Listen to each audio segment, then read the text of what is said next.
As you may or may not know, my wife and I just got back from Vegas. It was a great trip. We ate, we drank, we had a blast. But then we got home and looked at the credit card, and I gotta say, it doesn't matter how much fun you're having, $25 for a drink is a ripoff. Frickin' Vegas. I hate getting ripped off, and so do the lads over at Harry's. They spent years watching the razor blade companies rip people off and said, no more. Not all heroes wear capes, my friends, and they want to prove that they're legit by offering you hot dogs a $13 trial set for just $3 at harrys.com/RTG. I've been telling you about them for months, and I'm genuinely proud to have Harry's as a sponsor of this show. I wasn't kidding. The plastic, futuristic-looking crap razors you get at the store are overpriced and they're poor quality. Harry's blades are crisp, clean, and classy. They're the kind of razor you'd expect your grandpa to have on his bathroom counter. And most importantly, they work. Shave after shave, they're so smooth, they're precise. I used to go through the crappy store blades all the time, but Harry's are built to last. And they're not just better quality than the other names, they're more affordable. And they deliver. Just set your schedule, and for as little as $2, new blades, shaving creams, lotions, everything you need, right to your door when you need it. I genuinely cannot think of a reason not to try Harry's.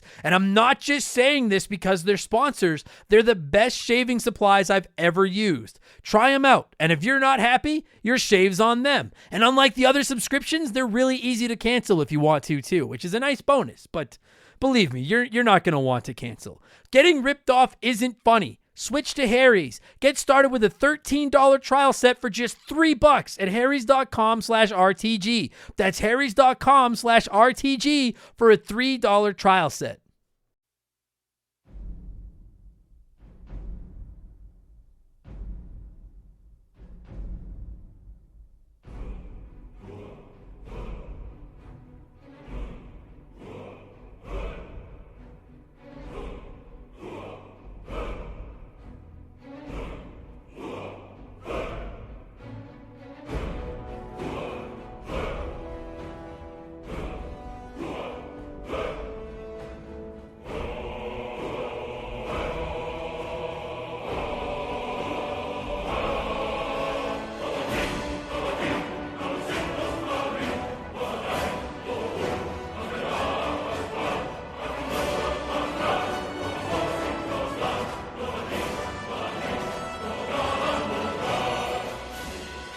What's up, everybody? Welcome back to Remember the Game. It is my retro gaming podcast where every week a buddy of mine and I sit down and we geek out about the games we played back in the day. My name is Adam Blank. Thank you so much for listening to the show. And this week it is episode 134. I've been talking about doing this for a while. We are slowly going to roll out the odd PlayStation 3, Xbox 360, Wii game, Wii episode.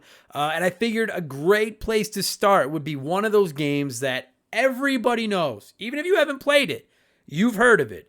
Mark McCue gave me a call last week. You may remember him as a former Remember the Game Hall of Famer, and we had a nice, beefy chat about the iconic Elder Scrolls V Skyrim. And that is the focus of the show this week. Now, a couple quick notes here before we get into everything else. In regards to Skyrim, there are some spoilers, but that game is so big that you couldn't possibly spoil everything if you tried. And we honestly spend just as much time talking about kind of the future of Elder Scrolls, what they can do, the impact Skyrim has had on gaming, stuff like that. We don't completely just mow down on the story the whole time or anything like that, because we've played it two very different ways. We have two very different experiences in it.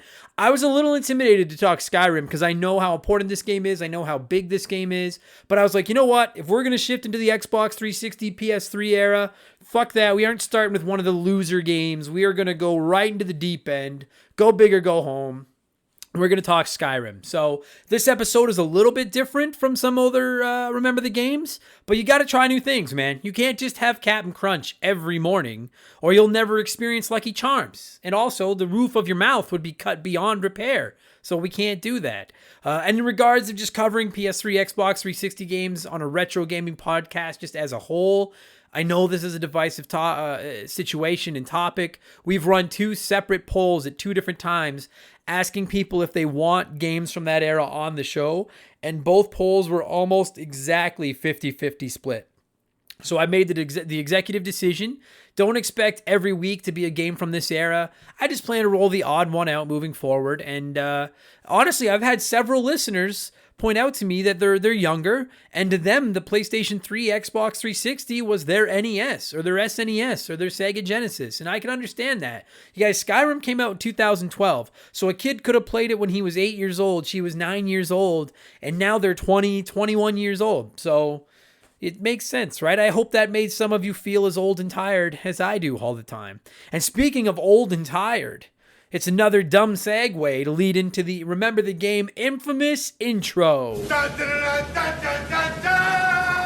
And as always, timestamps can be found in the description box. You can jump around to whatever you like if you don't want to listen to the intro, or you don't want to listen to parts of the intro, or you don't want to listen to whatever. It's all right there. The intro to this show is like the veggies beside your steak. So just eat around the veggies if you don't want them. I'm not your mom. I don't give a fuck what you eat. I do actually have a couple of things I need to address about Remember the Game this week, though. So if you're not going to eat your veggies, you should at least listen to them. Just listen to the whole thing. This is going to be a long episode. I'm just going to get it out of the way right now. I think our Skyrim chat was an hour and 15, hour and 20 minutes, and I'm going to ramble for a bit first. One thing that I wanted to address is I've been getting messages from people on Patreon, on social media. I've gotten some emails asking how they could come on the show, how they could be the guest on this show. And I just want to quickly touch on that. In the early days of Remember the Game, I used to say, hey, if you want to come on the show, message me. Admittedly, I said that when I thought the only people listening to the show would be my friends. I didn't think anyone else would listen to Remember the Game. So I sincerely, and I mean that, I sincerely appreciate all the offers. I really do. I've got a pretty big list of regular guests that I bring on the show now, and it's mostly people that I know, that I have chemistry with, that I know are comfortable behind a microphone, that have my phone number. I can't just let everyone on the show anymore because I get more requests than I have shows that I could put you on, and I don't even know how I would pick who would come on or anything. So as of now, I'm not really looking for more guests. I apologize. I appreciate all the offers. It's incredibly humbling to know that people would like to come on your show. Thank you. But again, I don't know how I would ever choose who gets to come on and who doesn't. I can't keep up as it is. We used to have a $250 Patreon tier where you would pay it one time only. You would pick the game and you would be my guest. Almost like for lack of a better term, like a fantasy camp for Remember the Game. But I've erased that because it was kind of a joke when I set it up, and I don't want to take $250 from anybody. I'm not worth $250, and I would hate to see someone sign up, and I wouldn't feel right if you did sign up for it. I'd feel bad taking your money. So we're going back to just the $2, the $5 tiers. The $250 one is gone. When you sign up at either of those tiers, you can send in comments and stuff to get read. That is your best bet to get on the show, and then I can keep it fair for everyone. And maybe, hopefully, thank you for supporting us on Patreon. Like over 170 of you are right now because it's only $2 a month. And I know I do this plug every week, okay? I get it. But I'm trying to change it up a little every week so it's not boring. And like, fuck, it's really important. This is my job now, you guys. If I have to go out, and I'm not saying, hey, sign up to save me from getting a job. But like, if I go get a day job, I do not have time to do these podcasts. Not nearly as much as I am. This is my job now. So if you like what I do, you get crazy value for your $2, all right? And it's the beginning of the month, which is the best time to sign up because you won't get charged again until March 1st. Our Patreon poll runs at the beginning of every month as well. It's running right now. You can vote to help pick a game we cover on the show. This month, the nominees are Star Fox 64, Castlevania 3, Dracula's Curse, Spyro 2, Ripto's Revenge, Wario Land, which is Super Mario Land 3, Sonic CD, and Golden Axe. So you can vote on that on Patreon. You also get access to our ultra fun Discord service. It's really nice. You get a shout out here on the show. You can submit comments and questions that will get read on the show. And of course, you get extra podcasts. You get early access to my gaming news show, Game Patch. Instead of waiting until Monday, you'll get it on Friday. And you'll get exclusive access to Expansion Pass, which really is the crown jewel of the Remember the Game lineup, in my opinion. I work so much harder on that show than I do on any of the other ones. There's over 60 old episodes waiting for you right now. There's game reviews, there's ranking lists, comedy episodes like the legendary Confessions podcast, so much more. Last week, we talked about the worst enemies in gaming, and it was actually really fun. In fact, I'm going to let you hear a sneak preview of it right now, okay? This is a clip from our worst enemies episode of Expansion Pass that went live last Sunday.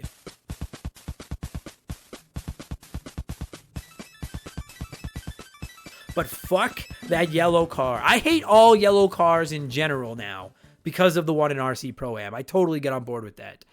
You know who else I hate from the NES? Just while we're talking about the NES, that fucking son from Super Mario Brothers 3 with his stupid fucking face. He just looks so angry, and it looks like he's got a pair of balls hanging between his eyes. Look him up, you'll see. He just spins in the air, fucking taunting you, and then he just comes sweeping into the bottom of the screen. You all know exactly who I'm talking about. Every single one of you knows who I'm talking about. The only reasonable thing about that fucking son is that he's killable if you've either got a star or if you hit him with a shell or something like that, but he is the fucking worst. I hate that son. I don't think there's a worse enemy in Super Mario Brothers 3 than this. Maybe the giant cheep that eats you.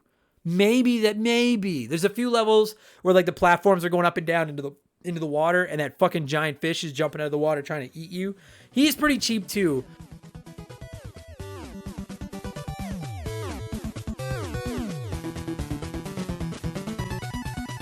That episode was so much fun. It was really, really fun.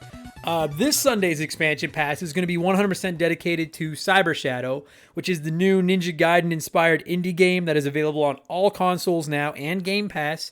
My reviews are always completely spoiler-free. I do tack some spoilers on at the end. They're very easy to avoid, I warn you. So that'll be coming this Sunday. And again, $2, mountains of value, and you help keep me on the air, okay? And a huge thank you to our newest Patreons, JB Retromania, Ferdy Martinez, and Brian Robbins. Thank you so much. Welcome to Remember the Game Industries, patreon.com/rememberthegame. One other thing. This week I asked the Patreons if you wanted to Remember the Game episodes added to the Patreon feed, because when you sign up for our Patreon, you get a special podcast feed address that has every expansion pass episode on it, every game patch episode on it. And I thought maybe if I added Remember the Game to that feed, you would have every podcast on one feed, one-stop shop, easy peasy. But I ran a poll, and more of you don't want Remember the Game added to that feed because adding 134 episodes to it would really clutter it up. So we are going to leave it the way it is for now. So thank you all for your feedback. Your feedback matters, okay? At the end of the day, I have to put my big boy pants on and make the decisions around here, but I always want to hear from you guys. So never hesitate to voice your opinions, your suggestions, your criticisms, whatever. I'm always interested in them, okay? Quickly, we have a P.O. box. You can find the full address at our website. I'm not even going to say it here because you're going to go look it up if you need it. But I have a website. If you send me a postcard, I have a P.O. box on our website, rememberthegamepodcast.com. If you send me a postcard or a letter or whatever, I'll send you a Remember the Game postcard back. We'll be pen pals. I love getting shit from all around the world, so please, if you want, I'll send you one back. It'll be fun. And then finally, as I always plug, I stream on Twitch on Tuesday, Thursdays, and Sundays. This Sunday, there will not be a stream because it's Super Bowl Sunday, and your boy has to eat and watch sports. That's my plan. And I actually think we're going to move the Sunday streams to the afternoon, beginning the Sunday after the Super Bowl. We had a lot of hot dogs from the other side of the pond pop by this past Sunday afternoon because I streamed in the afternoon instead of the evening. And it was a lot of fun. It was great getting to meet some of you. So I'll let you guys know next week what the plan is there, but expect that Sunday streams will move to the afternoon. Moving forward, just look for Remember the Game on Twitch, not Remember the Game, Member the Game. Follow me, it's free, you'll know when I'm on, and you can come by and make fun of me while I suck at video games and all that kind of stuff. And that's enough blowing myself. Let's blow in some cartridges. It is our opening segment here on the show. I read a few comments and questions from our Patreons, usually gaming related, but not always, and we call it Blowing in the Cartridge. And we are getting more and more and more submissions for this nowadays. Like when we get 3 or 4 submissions, I just read them all. But we have, I think, 14 submissions this week. I can't read all of them. So if you don't get on this week, keep submitting to them, okay? I keep track of who I read. And if you're generous enough to give me $2 for my podcast, bet your ass I will get you on the show sooner than later. I see some new names this week, which is fucking awesome. And I also try to reply to the comments that I don't read. So you will see them in the Blowing in the Cartridge segment. I'm at least going to reply and let you know what I think about what you had to say. Let's blow. And I wanted to start this one off by following up on something that we talked about last week. The honest Pokemon trainer wrote in and mentioned that a lot of game stores are putting Cyberpunk 2077 in their hot sellers / best game sections, despite knowing that it doesn't work that well. And I agreed with him calling them out on it. I said, I hate it. It's very shady and I don't like it. White Burrow wrote in a reply to that And I'm not going to read his whole thing because he really lit up. He shit on GameStop like I shit on Uline. It was actually awesome. But Whiteboro wrote in and said, hey man, wanted to let you know something regarding GameStop and EB Games having Cyberpunk in the bestseller section question. I like that bestseller section question. I worked at EB for 3 years, and those front spots are paid for by companies. Same with the bestseller section. So even if it's a huge pile of trash, they are contractually obligated to have it there for a certain amount of time. And second, if they ever saw someone come to the counter and an employee suggested in any way, shape, or form for them to deviate from making a purchase, the managers would lose their fucking minds. So thanks for writing that in, Burrow. That's interesting. Regarding management losing their shit, if you told someone not to buy something, I thought that might be the case, and that really sucks. I would not fault an employee of a GameStop for not telling a customer, hey, maybe you don't want to buy Cyberpunk, it doesn't work. I know it doesn't affect their paycheck, but getting fired would, and they need their job. I understand that. That to me, that fault falls on GameStop, not on that employee. But I actually didn't know that companies bought the premium shelf space in gaming stores. And I used to work in retail, and companies would pay extra to make sure they got like the end cap in an aisle, which is like, you know, there's the main aisle and then you turn to go down each individual aisle, but there's that spot right at the end of each individual aisle that faces out into the main aisle, kind of on the side of the aisle. Like, companies pay extra for that primo real estate. So I guess I should have thought of the fact that game developers probably pay to have their game front and center in GameStop and stuff. So that makes sense. It fucking sucks, but it makes sense. I can live with paying for the premium shelf space, but to pay to have your game labeled hot or employee choice or something, that's bullshit. Guys, I hate that. Thank you for sharing that, Whiteboro. I hope everybody learned something there. I did. That's interesting. It was way more. GameStop fucking sucks, but that was an interesting take. Parzival, I hope I said that right. Parzival wrote in and said, greetings, Mr. Blank. If you got sucked into a game like the movie Tron for like a month, would you rather be stuck inside GTA 5 Online or Conker's Bad Fur Day? Jesus. Now I've never played GTA Online. That said, I hate bees and wasps, and Conker's Bad Fur Day is full of them. Big ones. Plus, if I control like Conker does in Conker's Bad Fur Day, I'll probably get myself killed walking off a cliff or drowning or something. Oh, dude, plus half the world is made of shit. Literal shit. I don't want to live there. I'll say GTA Online by default, and then I'll just hide somewhere for a month and hope that nobody finds me. That's where I would... Oof. Those both sound awful. Thanks, Parzival, for giving me fucking nightmares tonight. Kelly wrote in. And Kelly said, so I've obviously spent a lot of time playing Super Smash Bros. Ultimate. I've always watched videos telling stories about how people just like me have gone pro. And that's where I want to be in the future. But my problem is that Smash is like really heckin' hard. And I feel like I've stopped getting better at all. I find myself raging more and just getting all around angrier. This can rub off on the other games that I play. I know you don't play Smash as much as I do, but what do you think the best move for me is?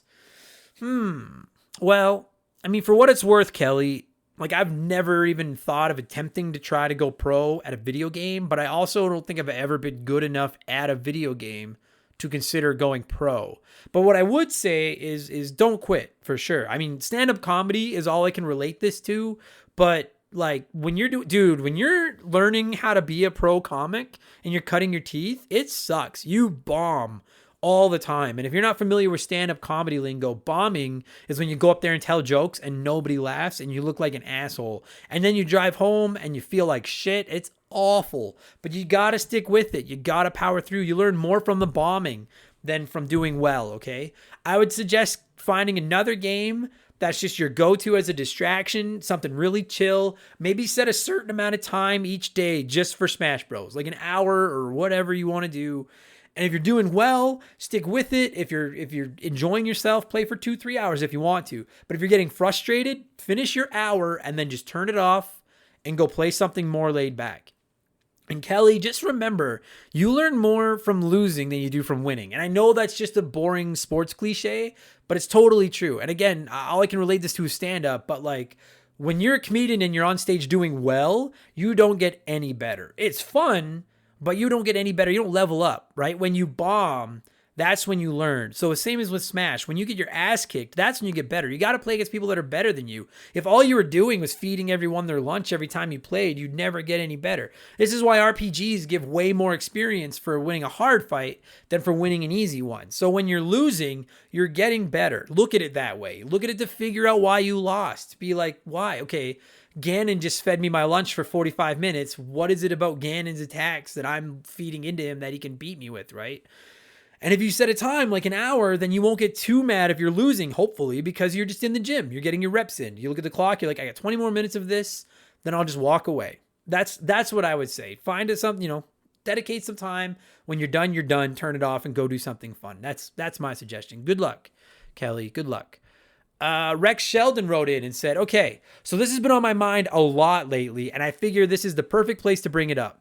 I've been reading the original run of Teenage Mutant Ninja Turtle comics for the first time and realized how long it's been since we had a great Ninja Turtles game. What we need in this day and age is a current-gen action-adventure TMNT game built and based on the Batman Arkham engine and game design.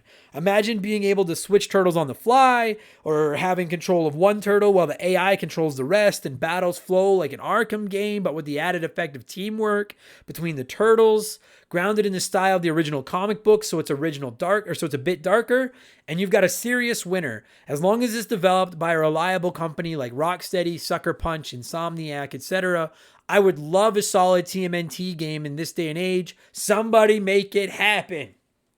Rex, we're on the same wavelength, my man. And not to half-ass your answer, I actually would like to do a future episode of Expansion Pass where I just talk Ninja Turtles and an idea for a Ninja Turtles game and other people's ideas and what I would do. Because I have been beating this fucking drum for years. We have not gotten a good Ninja Turtles game in forever. And I want, give us an RPG. Or like you said, an open world Arkham style, Metroidvania style game. One or both would be perfect. I don't get why we don't have this. I assume part of it is they don't want to make a complicated Ninja Turtles game and risk ostracizing all the kids out there in the youth market, but fuck those kids. Give us a new Ninja Turtles game. Most of us, anyone my age, I'm 37, anyone from my era grew up with the original Ninja Turtles on the NES, and that game was harder than balls, and we turned out fine. So fuck those kids. Give us a hard game. All right? The kids can play the baby games. I want a good Turtles game.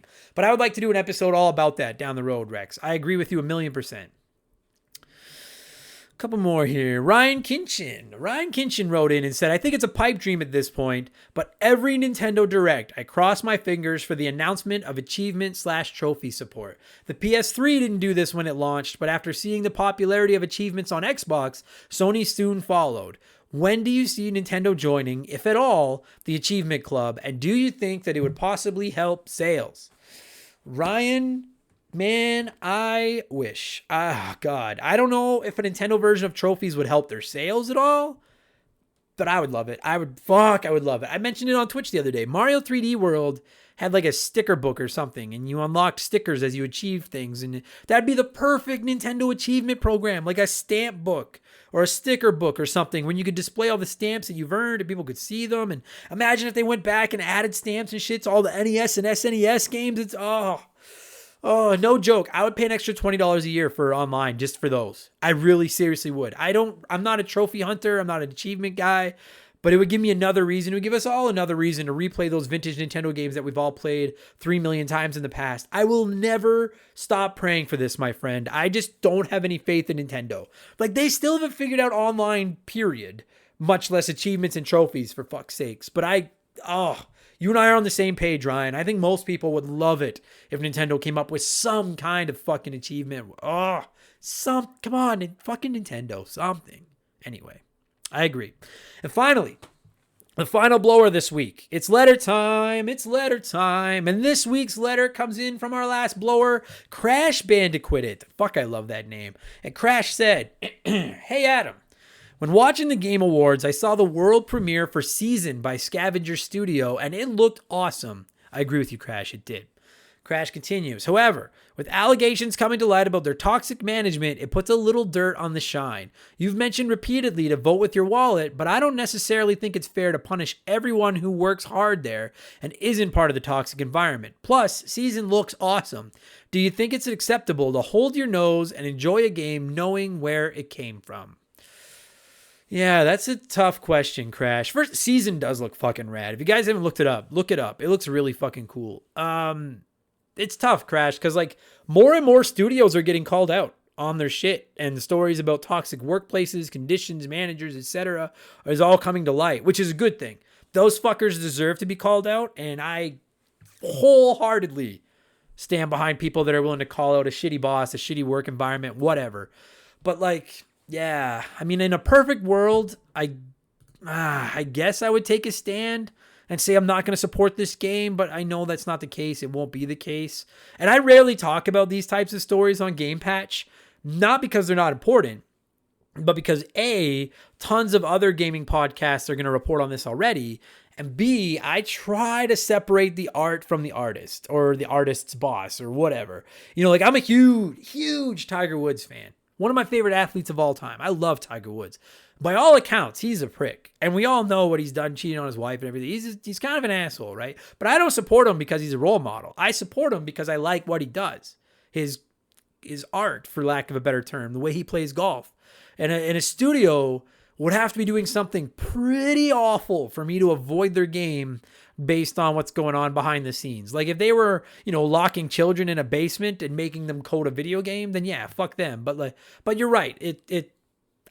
You're right. Like it's the actual developers are incredibly creative, talented artists, and they shouldn't be punished because their boss is a fucking loser. So I hate to say it, but yeah, I do. As you put it, I do, hold my breath or hold my nose and enjoy a game anyway. I just try to ignore it. And I don't think that's endorsing an asshole. I consider that endorsing and enjoying an artist's work. So good question, Crash. It fucking sucks that there's so many shitty people out there. Good blowing, everybody. If like I said, we had a ton of comments this week. I hope that keeps up that way. That was a lot of fun. If I couldn't read your comment on the show, I did reply on Patreon, and I'll keep doing that moving forward. So keep them coming. I'm not ignoring you. You'll see my comments over there. That is all the blowing this week. Let's get into our smash hit segment. Play one, remake one, erase one.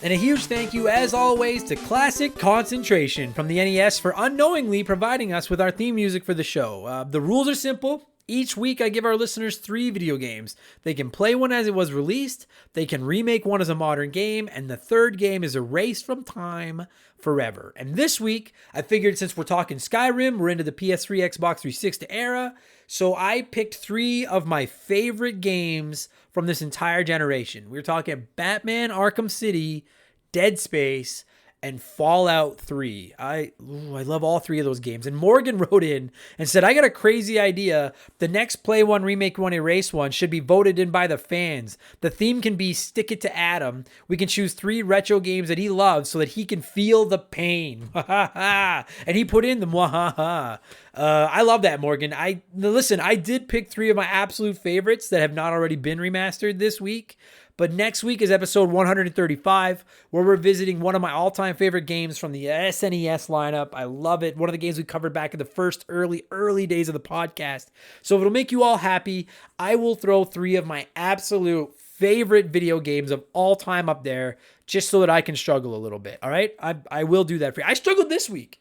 I really did. Like, as always, there's no wrong answers, but there is a correct one. And I'll tell you what it is in a minute. And it was hard for me to come up with my answer this week. I'm going to, again, way so many comments, but I read as many as I could. Let's go fast here. Matt McLean wrote in and said, I would play Fallout 3. I'm a bigger fan of the Elder Scrolls series personally, so I'm excited for this episode. Fallout 3 had its charm. I would remake Dead Space. I'm still kicking myself that I never finished it, but I had such a great time playing it. A remake could make this game gorgeous and be great for us horror game junkies. Sorry, Adam. That only leaves Batman. I only played a little bit of this game, and I found it a little overwhelming. I'm sure once you get into it, it's great, but this is the game I would delete. Matt, I can see how the Arkham games could be a little overwhelming. to somebody.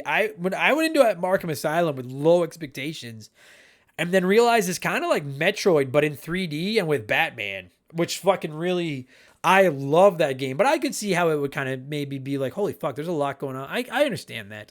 And Matt, you need to finish Dead Space, please, for me. Please do that. Please finish Dead Space for me.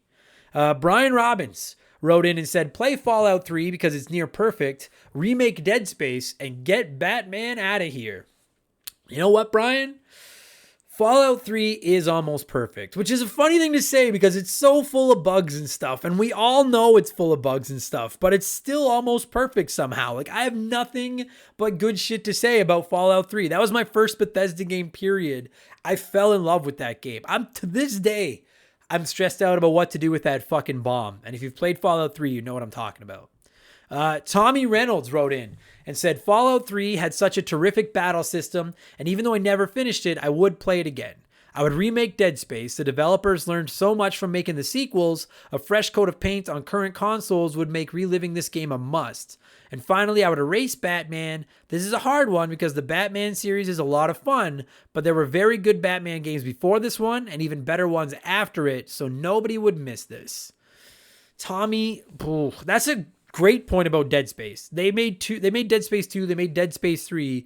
What could they do with the first one if they took all the experience they have now and redid it? I've never thought of that. And you could ask that about a lot of games. Any game that's in a trilogy, once they're done the trilogy, what would they do differently if they could go back and remake the first one? That's Mass Effect jumps out to me like that. That's fascinating.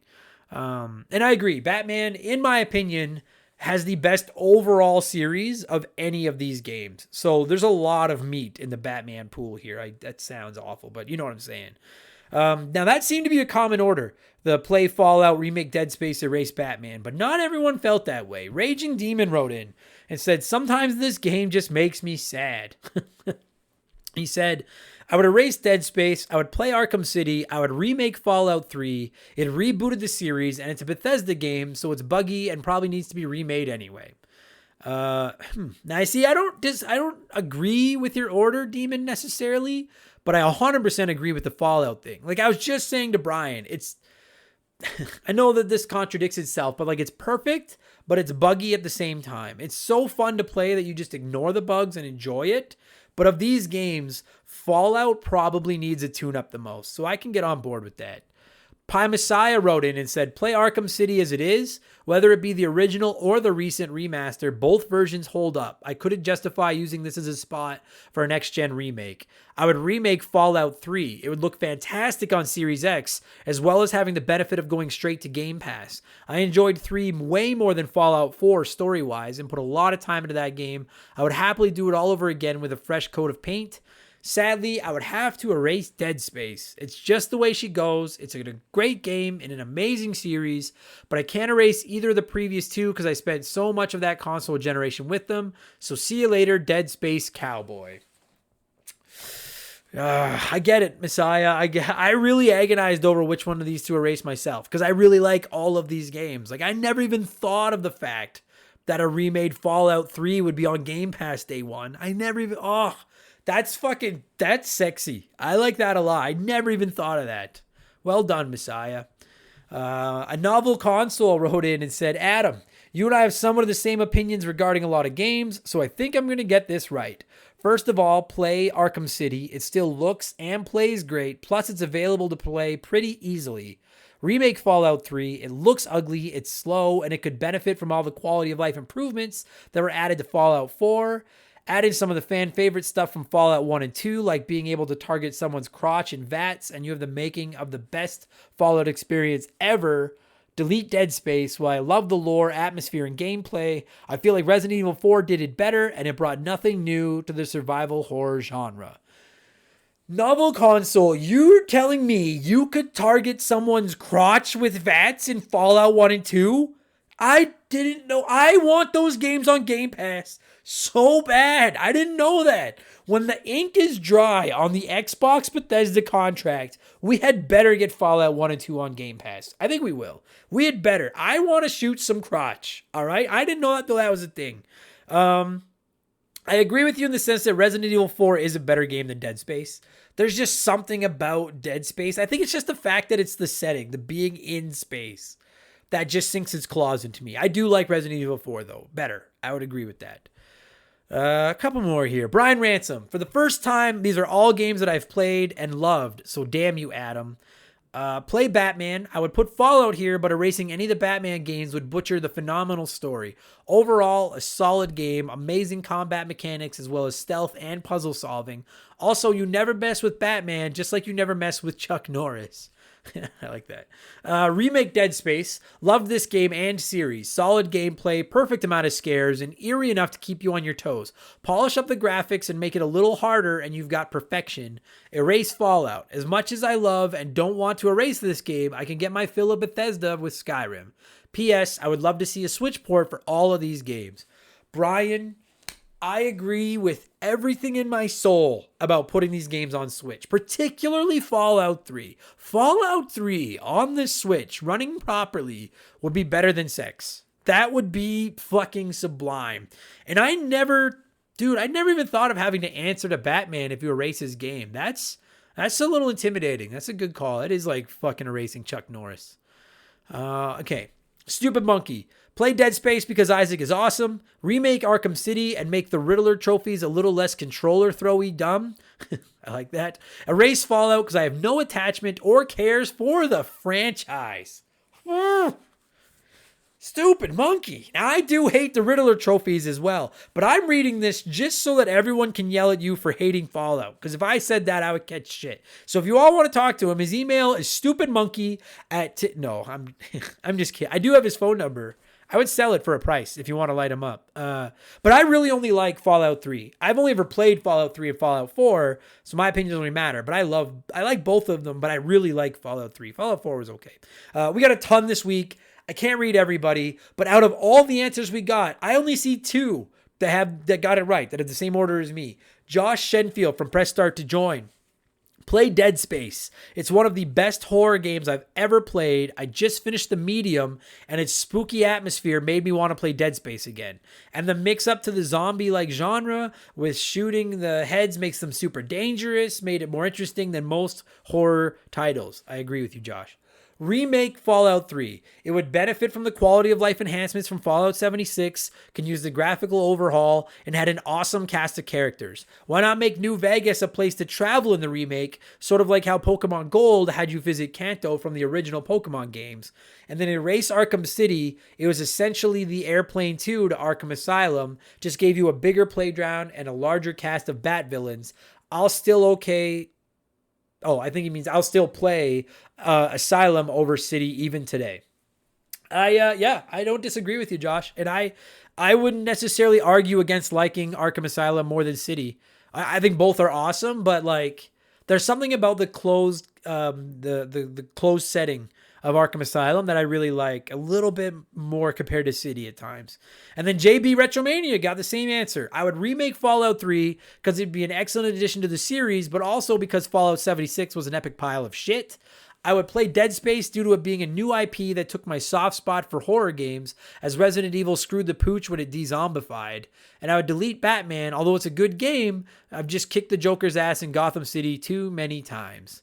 So Retromania, by the way, for the record, is far from the only one of you throwing shade at Fallout 76. That I never played it, but I kind of want to just to see why we all hate it. I hate it, and I don't even know why. I've never played it, and I just feel like I'm standing there with the angry mob like, yeah, fuck you, 76, go back to where you came from, and I don't even know why I'm yelling at it. So I'm just caught up in the mob mentality. I don't know if I would agree with Retromania that Resident Evil fell apart, but I also don't know when we say they officially de-zombified. Like, I really like that series up until Resident Evil 6, and then I haven't played 7. I like Resident Evil 5 a lot. I know a lot of people don't, but I think that game is fucking fun. So either way, We have the same order. I totally agree with Joshua and JB. I would play Dead Space. And I really do love all three of these games very much. Dead Space is special because I think some people sleep on it a little bit. And I'm proud to be a champion for such a great game. It's really great. And it's also a scary game that I can play and enjoy without being a little bitch. I love the weapons. I like the way enemies react based on where you shoot them, like Joshua mentioned. I had so much fun with this game. The scares added to it. I can't possibly erase it. And I'm afraid that remaking it would make it too intense for a dink like me. It'd be too scary, so I'd play it. And that means I have to erase one of Fallout or Batman. I would remake Fallout 3. And I really legitimately paused when I was writing out my notes and thought about this. And I was like, fuck. If I erase Fallout 3, you still have New Vegas and Fallout 4. If I erase Arkham City, I still have Arkham Asylum and Arkham Knight. So I'm going to remake Fallout 3 because I like Fallout 3 more than Fallout 4. I haven't played New Vegas. I know, yell at me. That's fine.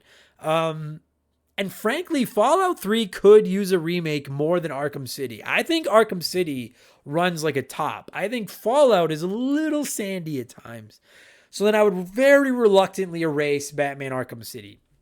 I'm a Spider-Man guy, but the Arkham games are the best superhero games ever made. Spider-Man on the PS4 is fucking great, but I think that if I could choose between playing the Arkham games or playing Spider-Man, I would play the Arkham games. And that's why I'm going to very reluctantly erase City, because I've still got Arkham Asylum, which is awesome. I still have Arkham Knight, which aside from the Batmobile tank stuff is a fucking masterpiece. I can live without City, but I don't want to have to just play Fallout 4. I'm not building a fucking house. Fuck you. So, yeah. I love that fucking segment, man. Keep playing, you guys. I know I can't read all of them, but I try. I appreciate how much everyone enjoys playing Play One, Remake One, Erase One every week. It's a lot of fun. Okay, let me get into what I've been playing, and then we'll talk Skyrim. And then this isn't that long. This is no longer than a normal intro. Final Fantasy VIII has been my starting goalie over the last week, my workhorse. That's been most of my gaming time has been spent playing Final Fantasy VIII on my Switch. As you all know, it won our Patreon poll, so I have to do an episode about it later this month. I'm keeping all of my thoughts under wraps until the episode comes out. I will say, though, the more I play it, the more I understand why it is so polarizing. I get why people love it, and I get why people hate it. No question whatsoever. You don't even have to convince me to side with one side or the other. I totally see why you like or hate this game if you do. But that's been the one I'm playing the most. I bombed through Cyber Shadow on my Xbox Series X this week so that I could review it this Sunday for Expansion Pass. I'll share most of my thoughts on that episode. But I liked way more about Cyber Shadow than I disliked. I actually streamed it on Sunday on Twitch. It was a lot of fun. You can play this on Game Pass if you've got Game Pass as well. If you're going to buy it somewhere else and pay for it, just to give you the heads up, I beat it in just under 8 hours on normal. That 8 hours is probably closer to 6.5 or 7 because I had a lot of time where I would just stop playing and talk to the Twitch chat. I still have some stuff to go back and find, and I still have hard mode to play on. Not a 40-hour game, just so you're warned. I'll tell you more about it on Sunday. I also played Teenage Mutant Ninja Turtles on the NES last week for Adam Sucks at Video Games. That entire Let's Play series is up on YouTube now, youtube.com/rememberthegame if you want to watch me invent swear words and play the original Ninja Turtles. I've actually been playing it a little bit more, too, even after the Let's Play was done. Like, it was way more fun than I remember. It's just so hard, and I really want to get good at that game and be able to beat it without being a cheating piece of shit, so I've been playing that, and then I finally plan to fire up God of War on the PS4 this week. I want to finish Final Fantasy VIII first, because I know there are 2 story games, and I struggle when I play more than one narrative-heavy game at a time. But I'm hoping to be done with Final Fantasy VIII in the next few days, and then I cannot wait to finally jump into God of War on my PS4. And that is it. Long intro, but we have a long Skyrim chat to get to. Let's start talking some Skyrim. And as you know, I like to give you nerds a chance to share your thoughts on games before I indulge myself and ramble for a while. We had a ton of comments. I'm just going to fly through a few of these. Brian Robbins wrote in and said, Oblivion was the game that made me stand in line for Skyrim. Skyrim is one of the best games ever, in my opinion. Also, Adam, a fact I never hear brought up is that when you bought a game back in the day, that was it. No day 1 updates, no year 2 patches, no nothing. That's why games were better back in the day. That's a whole separate fucking argument, Brian, but I agree with you. I love the days when you had to ship a game and it either worked or it didn't work, and that was it. I agree. Zane Donovan wrote in and said, yeah, what can I say? Skyrim, so effing good. And then Zane even went as far as to throw in a heart emoji, which either means love or a medical condition, both of which are serious. Morgan wrote in and said, good Lord, this game is a behemoth. I have about 900 hours into this game over several run-throughs and multiple character builds, and the dragon animation is the best I've ever seen in a video game. Easily in my top 5 favorite games of all time. See, so it's like so many people love this game, but then I had a couple people that are like, meh. Rex Sheldon wrote in and said, I struggle with Skyrim so much. It's a game I want to love. I try over and over again to get into it, but for some reason, I just can't crack it. I've bought it on 3 separate occasions, on PS3, PS4, most recently on Switch. Thinking I'd be able to take it with me would make me stick with it and fall in love, but it just isn't working for me. For some reason, it's not clicking. For the record, Rex, Skyrim didn't click with me until I played it on Switch either. And that was finally when I get into that in a minute, but that was really when I figured it out. I cracked the code, if you will. The Honest Pokemon Trainer wrote in and said, Skyrim is not a game I hold dear to me, but I understand its impact on the world. It was released the same time as Dark Souls, and after playing such tight controls in the hell that is Dark Souls, I struggled to get into Skyrim. That being said, the first time you fight a dragon in the wild was one of my gaming highlights, and the music is incredible. I have to write assessments up for the social care sector now, and I have the exploration music on all of the time. I totally get that, Pokemon Trainer. The music is so sick. And it's also just one of those games some people just like to watch, which I don't always understand, but with Skyrim, I get it 100%. Tommy Reynolds wrote in and said, the Elder Scrolls series is one I spent hours watching my son play. I was never much into role-playing games myself, but I thoroughly enjoyed watching Oblivion and Skyrim. I know I would enjoy your take on such a great game, and perhaps it'd be an episode my son, who is now 25, would also enjoy listening to. At 50, I'm still gaming like I was 25, and we still enjoy playing and discussing games from the current titles to ones like Skyrim that would be considered retro for him. You never know, you may get a new subscriber. And that's exactly, thank you for sharing that, Tommy. That's exactly what I was talking about off the top. To some people, Skyrim is a retro game. Us old folk have to remember that, right? And then Sharonic wrote in and said, I never played Skyrim, but it was one of the first games I experienced through YouTube Let's Plays. Great game for that, since there's so much to do, so many ways to play the game, even the bugs made for entertaining moments. The guy I watched the most often spent most of his time putting buckets on the heads of people he killed or overburdening himself by collecting books and cabbages. I love that. I think just watching this game might be fun because you could tune in and out. You wouldn't have to commit hundreds of hours yourself to playing it. I've got about 100 hours into Skyrim on my Switch. I've never beaten the game.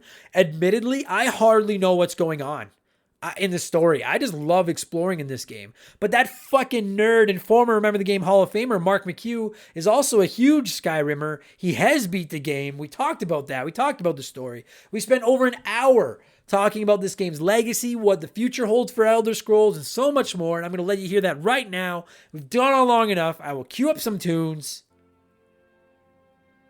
And when they're done, we will talk Skyrim, which has released 1,000,000 times, but it all started back on Xbox on December 4th, 2012. Let's talk Skyrim.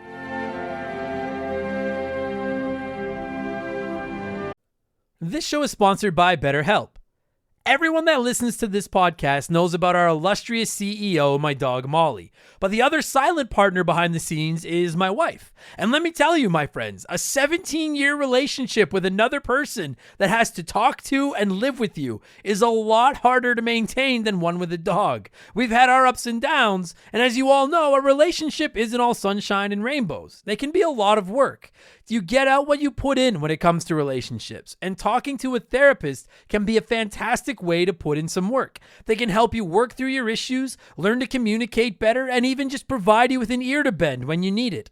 I've talked to my therapist about my relationships, especially when it came to my stand-up comedy career and how much I was away from home, and they helped me work on ways to keep my relationships strong even when I was out on the road.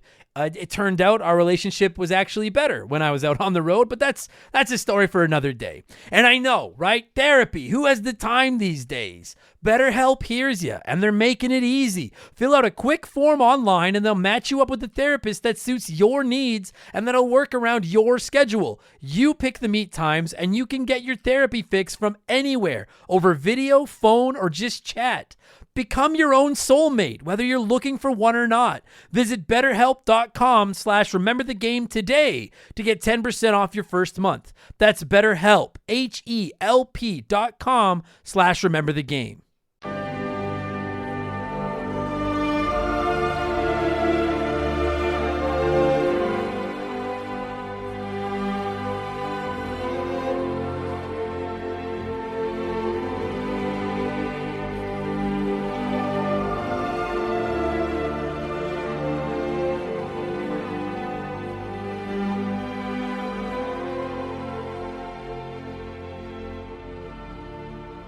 Okay, so joining me via the blank phone this week is, he barely needs an introduction, but I'm going to introduce him anyways because that is the format of the show.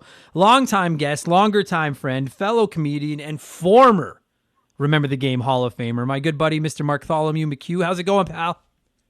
It's going great. Thank you so much for having me. Thanks for coming back, buddy. I got to imagine that, so before we started recording, I was saying to Mark, I think this is like my 8th day in a row recording podcasts. I feel like it's like I sleep and then I wake up and I do podcasts. Like that's just all I do with my time now. But you, dude, I don't have the exact numbers in front of me. You have got to be the clubhouse leader for the amount of episodes you've appeared on, and you must have 25% as many hours as I fucking do into the show with a fraction of the fame.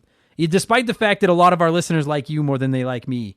So we were saying off air, Mark has become the official Luigi of Remember the Game Industries. Like, I'm player 1 because I'm on here all the time, but Mark has become player 2. Plus, I get the impression that you'd be scared very easily, like Luigi is. You know what? That's a very, very good impression. Yeah. I am not. I've gotten in one fight in my whole life, and I lost very badly, and then I cried in front of a whole group of people. It was lovely. I love it. That's the best. Plus, I am very much a Luigi. All I need you to do is when COVID is over and we're allowed to be friends again, we have to go race go-karts just so that I can get like a gif of you doing the Luigi death stare as you drive by. And I'm like, now that's it. And there's a new go-kart place in the mall. Yeah, in West Edmonton Mall. I mean, I'm not a huge go-kart guy, but I just want to go see what it's all about because everyone's talking about. It sucks. Like, they put all this money into opening this giant, super crazy go-kart track in West Edmonton Mall, and then the government told everybody stay home and don't fucking do anything. So, anyway. That said, very, very on board to going go-karts when we're allowed to go-kart again. We'll do it. We'll get all the Edmontonian Remember the Game hot dogs, and we'll do like a meet and greet hangout at the go-kart place. That'll be fun. That sounds great. But we're not talking about that today. We're talking about we are talking about maybe the only game that we've ever covered on this show that is longer than the pandemic has been. It might be the only one. And this might be our first foray. It'll be I have one other PS3 game episode locked and loaded. I don't know which episode will go live first. But this is our eventual wading into the PS3 Xbox 360 pool. Today we are talking the Elder Scrolls V Skyrim. One of the best games of all time. Yeah, I would agree with that. I know it's got its haters, and I know that some of the engine and stuff, it's, everyone talks about the glitches and the bugs, and some people are like, it's aged horribly and blah, blah, blah, which I disagree with, and we'll get into all that. But the simple fact of the matter is, if you don't think Skyrim is not, if not one of the greatest games of all time, one of the most successful video games of all time at bare minimum, you're just lying to yourself. This game, I would love to know how many copies of this game have been sold since it came out across every platform it's on. I actually went to a midnight release for this game, and I didn't even have the system that it was coming out for. I didn't have a copy pre-ordered. It's just that I had some friends that were going to a midnight release, and they asked me to come with them, and I had never heard of this game before that night. I'm like, yeah, I'll go hang out with you and watch a bunch of weird people. So did you not play like Morrowind or Oblivion or anything? I eventually played Oblivion like long after the fact, though. Oh, like okay. I had never played an Elder Scrolls game until I got my PS3. Okay, because I got to be honest, dude. Like my first roommate, my pal Ryan, was obsessed with Morrowind on the original Xbox. He played the fuck out of that game. And then when Oblivion came out, I remember trying it because I'd watched him play Morrowind and I thought it looked cool. And I picked up Oblivion and it didn't click. Like I just didn't get it. And then Skyrim, I remember picking up and it didn't, like I thought it was cool, but I just was like, it was so big and I was like, I don't know what the fuck I'm supposed to do. It's too much. It's too big. And then it actually, and I know this is going to seem like sacrilege to a lot of our diehard Skyrim fans out there, but it was the Switch port where I finally just sat down and put some time into Skyrim. And to this moment, if I'm not mistaken, Skyrim is my most played game on my Nintendo Switch. And you know what? I still have my PS3 copy. I'm probably never going to touch it again because like with the Switch port, I'm like, get there. That's the system I want it on. Well, and like with every generation of console, like a better port comes out, right? Like, I got mad love for the Xbox 360, but I have no interest in hooking up an Xbox 360 and trying to use it today. Like it would just seem archaic. Same as the PS3, right? The other cool thing about the Switch port is that it came with everything. Like it came with the Dawn Guard. It came with the Dragonborn DLC. It came with I don't remember what the second DLC was called, but it was the one where you could like upgrade your homes and have kids and stuff. The big thing I think with the Switch port is there's no mods, right? I don't know if there's mods on the other console versions, but I know like the Switch is the Switch, and then that's it. Whereas like people love their mods on the PC version, and again, like I've never played with mods, so that might also be sacrilege for the Skyrim community. Yeah, but I've never played non-vanilla version of this game. Right, and like I've seen some ones that I like. Like there's one that turns it into a sitcom where like every time you die, they add like a laugh track. I think that's really fun. That's awesome. What? Ugh. I've never played anything with mods in my life, but this this game, Skyrim just intrigues me. It just like the fact that the community latched onto it and they've done so much with it. Like I said, I've played the Switch version, and again, if you get mad, you get mad. I understand. Now it's on Game Pass because Xbox bought Bethesda, so now you can play Skyrim on Game Pass. And I've been tempted to. Sorry. A little off topic here, but with Microsoft buying Bethesda, I have a prediction. Yeah, sure. And if this comes true, you can play this clip all the time. My prediction is that we're going to see a Skyrim or an Elder Scrolls television show coming. Oh yeah, that's my guess because Microsoft didn't buy Bethesda just to make games. Guaranteed. Yeah, I could see that, like just cashing on the and they're going to do like a big Lord of the Rings, like because if you play Skyrim, there's enough for a television show there for sure. Yeah, easily. Yeah. Oh, dude, you don't even have to call it. You could just call it Elder Scrolls, like the TV show Elder Scrolls, and then you basically have carte blanche to do whatever the fuck you want in this big fantasy world if you want to. So yeah, I could totally see that. So that's my prediction. If I'm right, we'll lock it in. I want everyone to remember that I called it first. Fair enough. All right, I'll give you that. I'll credit you. I won't remember this, but you'll remember this, or one of our listeners will remember this. So like I've looked at playing it on my Xbox now because I'm like, I got an Xbox Series X and it'd probably be big and fast. But the thing, and this is just me, the reason this game finally clicked with me on the Switch is because it is so fucking big. Even if you've never played Skyrim, you know how big I'm sure you know how big it is. And where it finally clicked with me was like I could pick up my Switch and fucking do 15 minutes and just raid like a cave that I found and take some treasure out and then be done. As opposed to sitting down, you know what I mean? And I can do it while I'm watching a hockey game or a football game or the news. It's big, but it's also dense. Yeah. Like every character is voice acted, which is extremely impressive. Yeah. Has like a backstory, has like things that they want. So, but that's okay. So, and this is something I wanted to get out of the way 10 minutes ago or whatever we're at, and I should have done this. Like I have never been more intimidated to do an episode of this show than I am with Skyrim. And sometimes, like when we've done Pokemon episodes in the past, I get a little nervous because I know how passionate the diehard fan base for Pokemon games are, and I'm afraid, dude, every time we've covered a Pokemon game, I've received messages from people about stuff I said that was wrong, or about you should actually do this or that. Like, I get it, because I feel that way about some games too, so I understand the passion. But Skyrim scares the fuck out of me, because here's the thing. I have well over 100 hours into this game on my Switch. I have not finished it. If I'm going to be completely honest with you, I don't know what the fucking storyline in this game is. I know something about dragons are back, and I'm dragonborn, and I can absorb and I understand that. But like, and there's one big dragon, and you have to go to hell and kill him, basically. Okay, see, I didn't even know that, because I got thinking about it, like, because I've put and here's the thing, Mark, I got well over 100 hours into this. I was having a great time. My character's like super powerful, and I have them built the way I want them to build, and I could just sit around and play this game for days, just going around raiding little, like, wherever I find. Like, you find a cave or a dungeon or a fucking castle or whatever, and you go in, you clean out all the bad guys, you haul everything you can carry back to town, sell some of it, throw the rest into your treasure chest. Like, I have my treasure chest in my house has got about 1 trillion dragon bones and scales and shit in it, because I'm a hoarder. I love doing that stuff.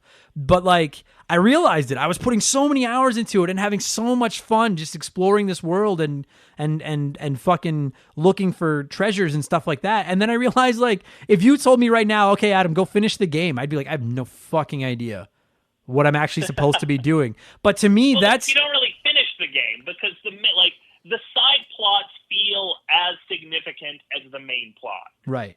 And well, yeah, that's the thing, is like, every time I took on a new quest or a new mission or whatever you want to call them, I was having fun just doing that quest or that mission, being like, dealing with the vampires, dealing with werewolves, being like a thief and helping out these thieves or whatever it is. Like, every time I sit down and play and to me, this is the great thing about Skyrim, and we'll talk about the bugs and the gameplay and shit like that in a little bit. But like I'm really, boy, I feel like you and I just sat down and we're trying to eat a 20-pound steak in an hour. Like, that's exactly it. There's so much meat on the table here. But to me, that's one of the great, maybe the best thing about Skyrim is the fact that there is no wrong way to play it. You could just bomb. That's exactly it. Yeah. So I have a question for you then. Shoot. When you play, do you fight with the Stormcloaks or do you fight with the Imperials? I don't know. And that's what I'm worried about, because everyone talks about that, and it's like I don't. Okay, so at the beginning, great. Like, this is a great beginning to a game. You're in like a cart. You're a prisoner. I remember that. And yeah. You're there with a dude named Ulfric Stormcloak, right? Who is also a prisoner. Right. And you're being taken by the Imperials, and they're going to execute you. Right. And later on in the game, you get to choose which side of the war you want to fight with. Right. Do you want to fight with the people that kidnapped and were about to kill you? Or do you fight with the dude who you were in prison with? Most people would say, I'm going to fight with the Stormcloaks because we were in prison together and the Imperials tried to kill us. But if you play this game long enough, you start to realize Ulfric I know you're not a very overly political podcast, but Ulfric, like, the Stormcloaks are the mega hats of the Skyrim world. Okay. They're very much like, Skyrim is for the Nords. Fuck the elves. Fuck the Khajiit. Fuck all of the other races. This Skyrim is for the Nords. Right. Make Skyrim great again. Okay. Whereas the Imperials are a little more practical, even though they were going to kill you. So it's interesting to choose between those two, because it's like, do I go with the people that were going to kill me but are more level-headed, or do I go with these people who are nice to me but they're fucking crazy? Right. Okay, so now it's funny, because you and I talked about covering this game a while back, and you had asked me that, which side did I join? And I was like, I'm not sure. Like, I don't remember. And because here's the thing, and actually, this is why I think you're the right guest for the show, Mark, because I know you know this game. You love Skyrim. And I have put a ton of hours into it, and I love it. But I have been the guy, like, I know there's some people that are probably just cringing and they're like, you're fucking playing it wrong. I don't even pay. I don't know. I'm like, I just want to be a dude that just goes and explores this world and becomes like a god with all my power and everything. But you can't play this game wrong. That's so cool. Exactly. And I love that. Having said that, like I'm 90%. To the end of the main plot and not fighting the war at all. Right. Like I'm 90% sure that I joined up with the people that wanted to kill me because that felt like the heel route, and I always go the bad guy route in games if I can, and that feels more heelish. But having said that, I would say that, like, yeah, at first it seems like the heel, but like Ulrich Stormcloak is a bad man. Right. See, I don't even know who the fuck. Whereas General Talus is like, he's more level-headed. He's the Joe Biden of the... See, this, like, it almost frustrates. This is why I'm like, I was so cautious to talk about this game on the show, because I'm like, I have 100 hours into this game. I have no fucking idea who any of these people are. I played the first couple hours, and then what's so cool about the game is there's so much to it. Yeah, like I played the first few hours and whatever, and then I remember finding like people that were werewolves, and then I became companions, yeah. And then I could become a werewolf, and I actually hated it. Like I'm like, I'm never transferring into this thing again because this fucking sucks. I liked playing as like me, but then that was when I just kind of like I got my house. And I could be turned into a werewolf if I wanted to. And then I just started going out and exploring. And that was the fun part to me. And like you said, that's the rad thing about this game, is that there's just no wrong. You could just focus on the story if you want, or you can just go off and do whatever the fuck you want. And that's all I was doing. Like, my favorite thing. If you go off and do whatever the fuck you want, you're going to come across, like, I remember, like, one time, just randomly, I came across a talking ghost dog. Right. Or, like, there's one time, like, you're wandering around a village and you talk to the right person, and then, oh, shit, now I'm in Alice in Wonderland. Like, there's actually a part where you're, like, you're transferred into this weird other realm that looks a lot like Alice in Wonderland. Right. And at the end of this little mini quest, you get, like, a magic wand that does just kind of whatever the fuck it wants, turns people into chickens, like, it hurts dragons really bad. Like, it's just... There's just so much to this game that it's impossible to like it's all optional. That's what the great thing about it is. Because I've seen people play this game. Like if you watch somebody speedrun this game, I think the world record is like 25 minutes. Somebody's Jesus like Christ. From the beginning of from the cart thing all the way to like, oh, you're killing Alduin at the end. Okay. You could do it, like, the world record is like 25 minutes, and you could just play the main plot, and that's fine. But then you could also just do the companion's plot, and then you run across people who are hunting vampires, and you're like, fuck yeah, I'll go kill some vampires, why not? And then you start learning, like, ooh, maybe I want to be a vampire, because now that's an option. That was what I did. When I met them, I was like, dude, you guys seem cool. And I was like, I'll be a vampire. Fuck yeah, why not? All right, I was like, you only live once. Fucking make me everything. And if you choose that, the story goes very differently. Yeah, fucking just... And so, and like to me, I consider this mostly a good thing. The fact that you can play the game however you want, go wherever you want, join whoever you want, be a good guy, be a bad guy, be a werewolf, be a fucking vampire, use magic, use swords, whatever you want. I think for the most part that is good. However, and I would choose that option over making it a much more linear experience. I will say, and I think there's other people that I know people that just hate Skyrim, and it took me forever to click with it as well, because it can be incredibly intimidating when you fire it up and you have no fucking idea where to go, who to work with. And then the other thing is, particularly early on in the game, like my guy is so strong now that like I haven't died in fucking months, because I can just go wherever I want, and I'm like a beast. I'm not afraid of anybody. I have a whole bunch of like shouts, like a whole bunch of dragon powers, and my magic is maxed out. And then I personally like to play it.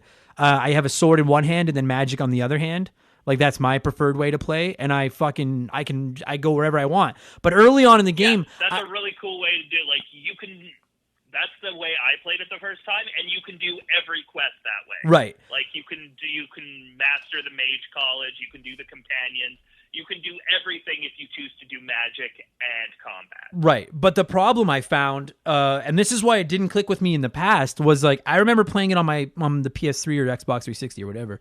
And I don't know, I got fucking 7 or 8 hours in, and then I accidentally walked into an area where these, like, you know those fucking flying frost snakes? Whatever the fuck they're called. And like I laugh at them now. Like when they attack me, I'm like, yeah, go here. You can have a couple of shots. Take your shots. I'm gonna melt you, but take a couple of shots if you want. But the first time you come across them, they fuck you up. They murder you. And that specific moment was when I was like, I don't get it. Like I don't get like there's so much. And the thing is I've been quite vocal about it on this podcast in the past. I'm incredibly hit and miss when it comes to open world games because I find them overwhelming and intimidating, and I don't finish a lot of them. I put a ton of hours into Witcher 3. I've never come close to finishing it because I'm like, it's just too much. And with Skyrim... Well, and I have an unpopular opinion there. I couldn't get into The Witcher 3. Right, and which I get. I totally understand how you couldn't get in. I totally get it. I love that game, but I get it. Getting to the part with like where like you have to bring back the like aborted fetus baby back to life. Yeah, for the Baron. And I keep dying at that part, and I'm like, I'm not invested enough in this story to like grind my way through this. Right. Whereas like with Skyrim, like and I like this game a lot. It's going to get a good score from me at the end. This is going to be a much more positive than negative review.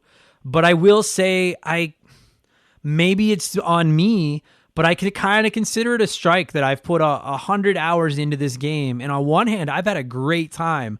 But on the other hand, I'm like, I have no idea why I am doing any of this. I'm just walking around, exploring this big world, having fun. And I get that I'm not doing anything wrong. Like, that's just one way to play Skyrim.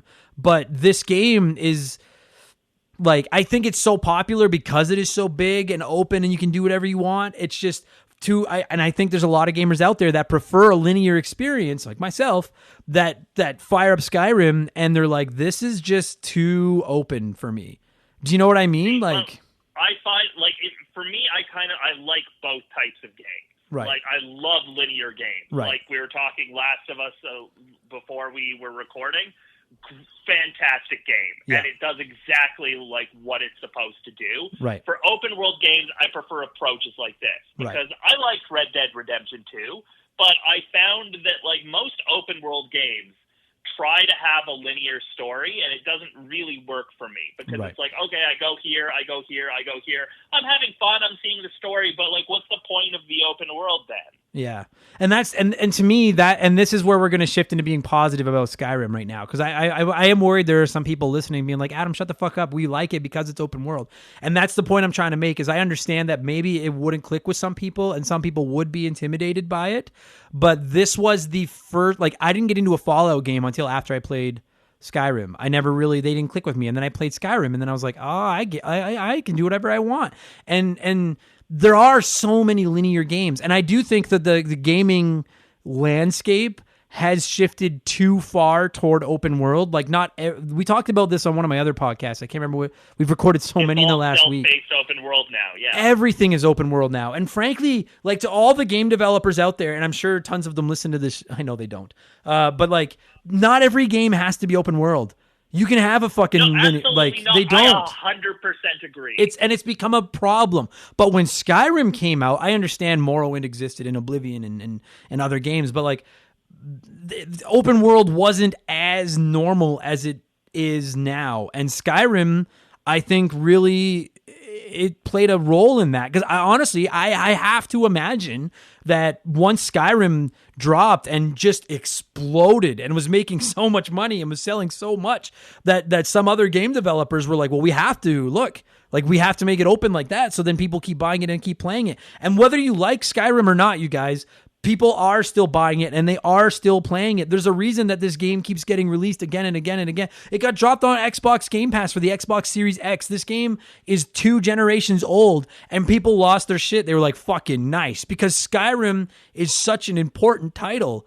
And I know the other games did it first, but I don't think the other games did it as well. I know there are some people that prefer Oblivion, but like, I think Skyrim really just nailed it. And Well, and then you look at like how Nintendo built on what Skyrim did when they created Breath of the Wild, and for me, that's the best open world game. Right, and I think a lot of video games have done that. I think a lot of games have taken inspiration from Skyrim, and that's where I'm playing Horizon right now, and it feels a lot like Skyrim Light. Yeah. Skyrim is just like, there's a reason it like it or not, it is one of the most important video games ever made. And absolutely. And I think, and then we'll move on to the gameplay here in a second. But to me, one of the really special things about Skyrim, to finally put a cherry on this, and I've kind of said it already, Mark and I played it two totally different ways. Mark loves the story. Mark is like, I want to be this guy. I want to work with this team. I'm like, I'm the happy idiot. I'm like, I don't even know who I'm working with. I just want to go find some more treasure. And I'm having so much, but like the fact that you can make a game this big, this open, and have two hardcore video game players enjoy it in two completely different ways, but both really, really like it, is very special. There's not a lot of video games that could do that. Even a lot of open world games. Witcher 3 is great, but I promise you there aren't a lot of people playing Witcher 3 just walking around Tweedledee, Tweedledum and exploring instead of working on this story. And you can apply that to Assassin's Creed. You can apply that to Horizon, Far Cry, fucking GTA. Well, GTA like maybe. I feel like most open world games completely waste their open world, and Skyrim doesn't. Yeah, Skyrim showed everybody this is how you make an open world game. Yeah, you nailed it. Because the thing about a lot of those big open world games is they just become giant collectathons where it's all about just go to all the icons. You know, like, I mean, I'm just pulling one out of my I just finished Ghost of Tsushima. I fucking love that game. Everyone knows that listens to this. I adore Ghost of Tsushima, but it is a giant open world, and you basically just go find collectathons. You go find all these haiku spots. You go find all these shrines to pray at. Whereas Skyrim, it's not a big open collectathon. Everything is like a new, and that's what was so special about it to me was I was like, I'd find a new cave or a new dungeon or something, and then I would fast travel back to my house and unload as much as I could so that I could carry more stuff, and then fast travel back to that dungeon, and I just wanted to go see what was in the dungeon. You know what I mean? Like the amount of side quests, Mark, that I came across where I had already done what they wanted me to do because I had just been looking into caves and going in and getting all the treasure and stuff. And I was like, dude, you fucking do. I never thought to say it the way you just said it. This game does open world properly because it's like, I really can just go do whatever I want.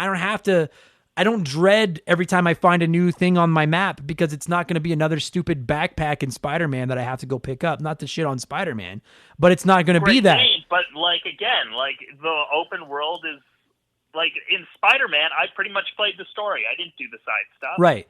Yeah, exactly. Dude, I have never... They didn't give me a reason to want to do a lot of the side stuff. No, I've never had a... Because I traditionally like to play my main campaign. I go after collectibles for the first few hours, then I get bored of them, and then I play the campaign, and then I'm done.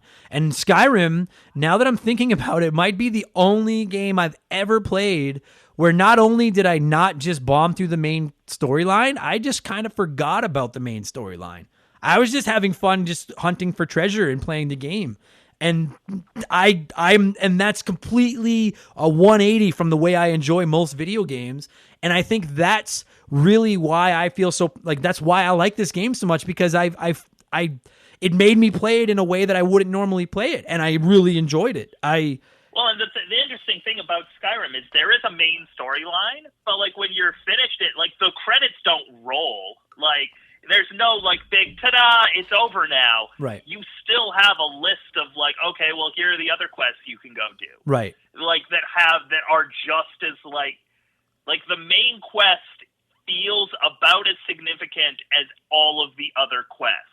Right. Right. It just happens to be the center quest, but it is just another quest. Yeah. Yeah, like you can go do the stuff with the companions. You can go fight with the Dawn Guard. You can go do you can fight with the Blades. You can, and then there's really just so many. There's just so much you could do in this game. Yeah. That, we both enjoy this game in vastly different ways. Right. And we're only talking about the story. Like we haven't even gotten into playing the game, and that was something. And I got to be honest, maybe there's a whole bunch of games like this, and this is just my only real experience with this type of game in this genre. But I was like, I was legitimately floored at like when you get experience points and you level up and you can tweak your character and the way that as you use different things, those things level up. And I was like, this is fucking dope because like you can play archer and sneaking around. You can play one sword. You could play two-handed weapons. You could play with a sword in each hand. You could play with a spell on each hand. You could be a werewolf and just tear everybody apart. Yeah, and the cool thing about it is it doesn't lock you into picking one of those play styles. If you decide like, say you've been using like a two-handed sword the whole way, and then you're like, I don't want to play like this anymore. Then all you do is equip some different gear and then start using that, and you start it at a low level again. But then the more you use it, the more it levels up. And I think that is just like the fucking dopest mechanic because for the first 10 hours, I switched and switched and switched. Still aren't doing shit like that. Like Skyrim is still better than most open world games that come out. Like, I don't mean to shit on the game because it's a great game, but I told you earlier, I'm playing Horizon right now, and pretty much every single mission, it's like, okay, you've got to go stealth, and then you can fight. You can, like, use bows and your sword and your, like, spear and stuff. But, like, every mission is stealth-based. Right. Yeah. And it's like, well, but I don't really want to play like that. I want to go in guns a-blazing. And it's like, okay, well, you'll die then. Yeah. Yeah. Skyrim gave you so much more option. Like, to this day, I can't think of many open world games except for Breath of the Wild that does the open world as well as Skyrim does. Yeah, you're right. A lot of games do kind of force you to play a certain way, at least in certain missions, whereas like Skyrim really does. It's really remarkable how, and I think that was the game loop that really got me so into it, was like I could go into a dungeon, make myself invisible and sneak around. I could go into a dungeon with fire loaded up on both hands and just blast everything. I could equip a sword and shield, and you can constantly switch, and the more you use them, the better you get at them. And I found that to be like, it took me hours before I finally borderline settled on a sword on one hand and then I would switch between like fire, ice, or cure on my other hand, depending on what I needed for that moment. And even then I would still switch over to archery sometimes when I felt like playing it with an archer style. And you could go running and guns blazing if you wanted, or you could hide and pick people off. And it never shoehorned you into playing a certain way. It was like, just fucking do you. It's like a big playground. How I played last time is what I did is I started with the companions. Like, I started with the companion route until they let you be a werewolf. And then I started, like, the war.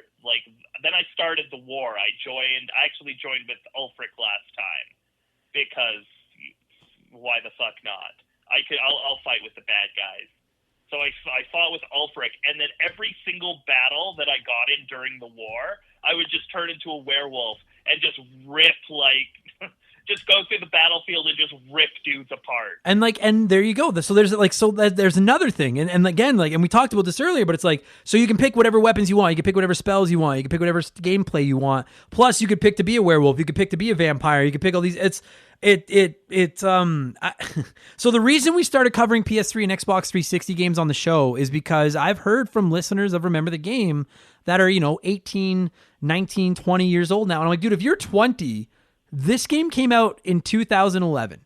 So in theory, if you're 20 in 2021, then you could have been 10 years old when this game came out. So if you grew up dude, this could be somebody's Super Mario World. This is a game is retro to some people. Exactly. So that's why I wanted to start covering them. And then the reason I bring that up is even talking about it right now, and this game is 10 years old, and I'm in awe of all the various ways you can do all these various crazy things.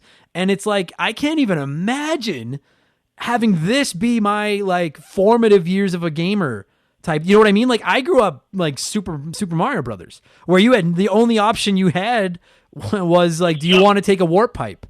And it's now to think that someone grew up with this, I truly yeah. Well, no, I'm not, because I'm glad I grew up with Mario Brothers.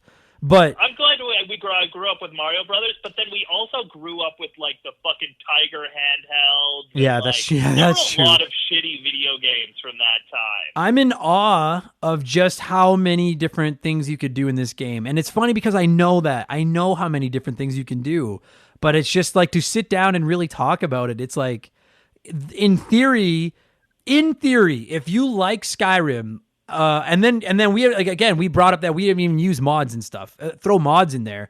You could play this game for years and years and not even have to buy another game. You could just escape into this universe. I used to do that. When I would play this game on my Switch, I would lose myself for hours. I'd put my headphones on and I would just space out and I would just start playing this game. And before I knew it, 3 hours were gone. And you wouldn't see everything.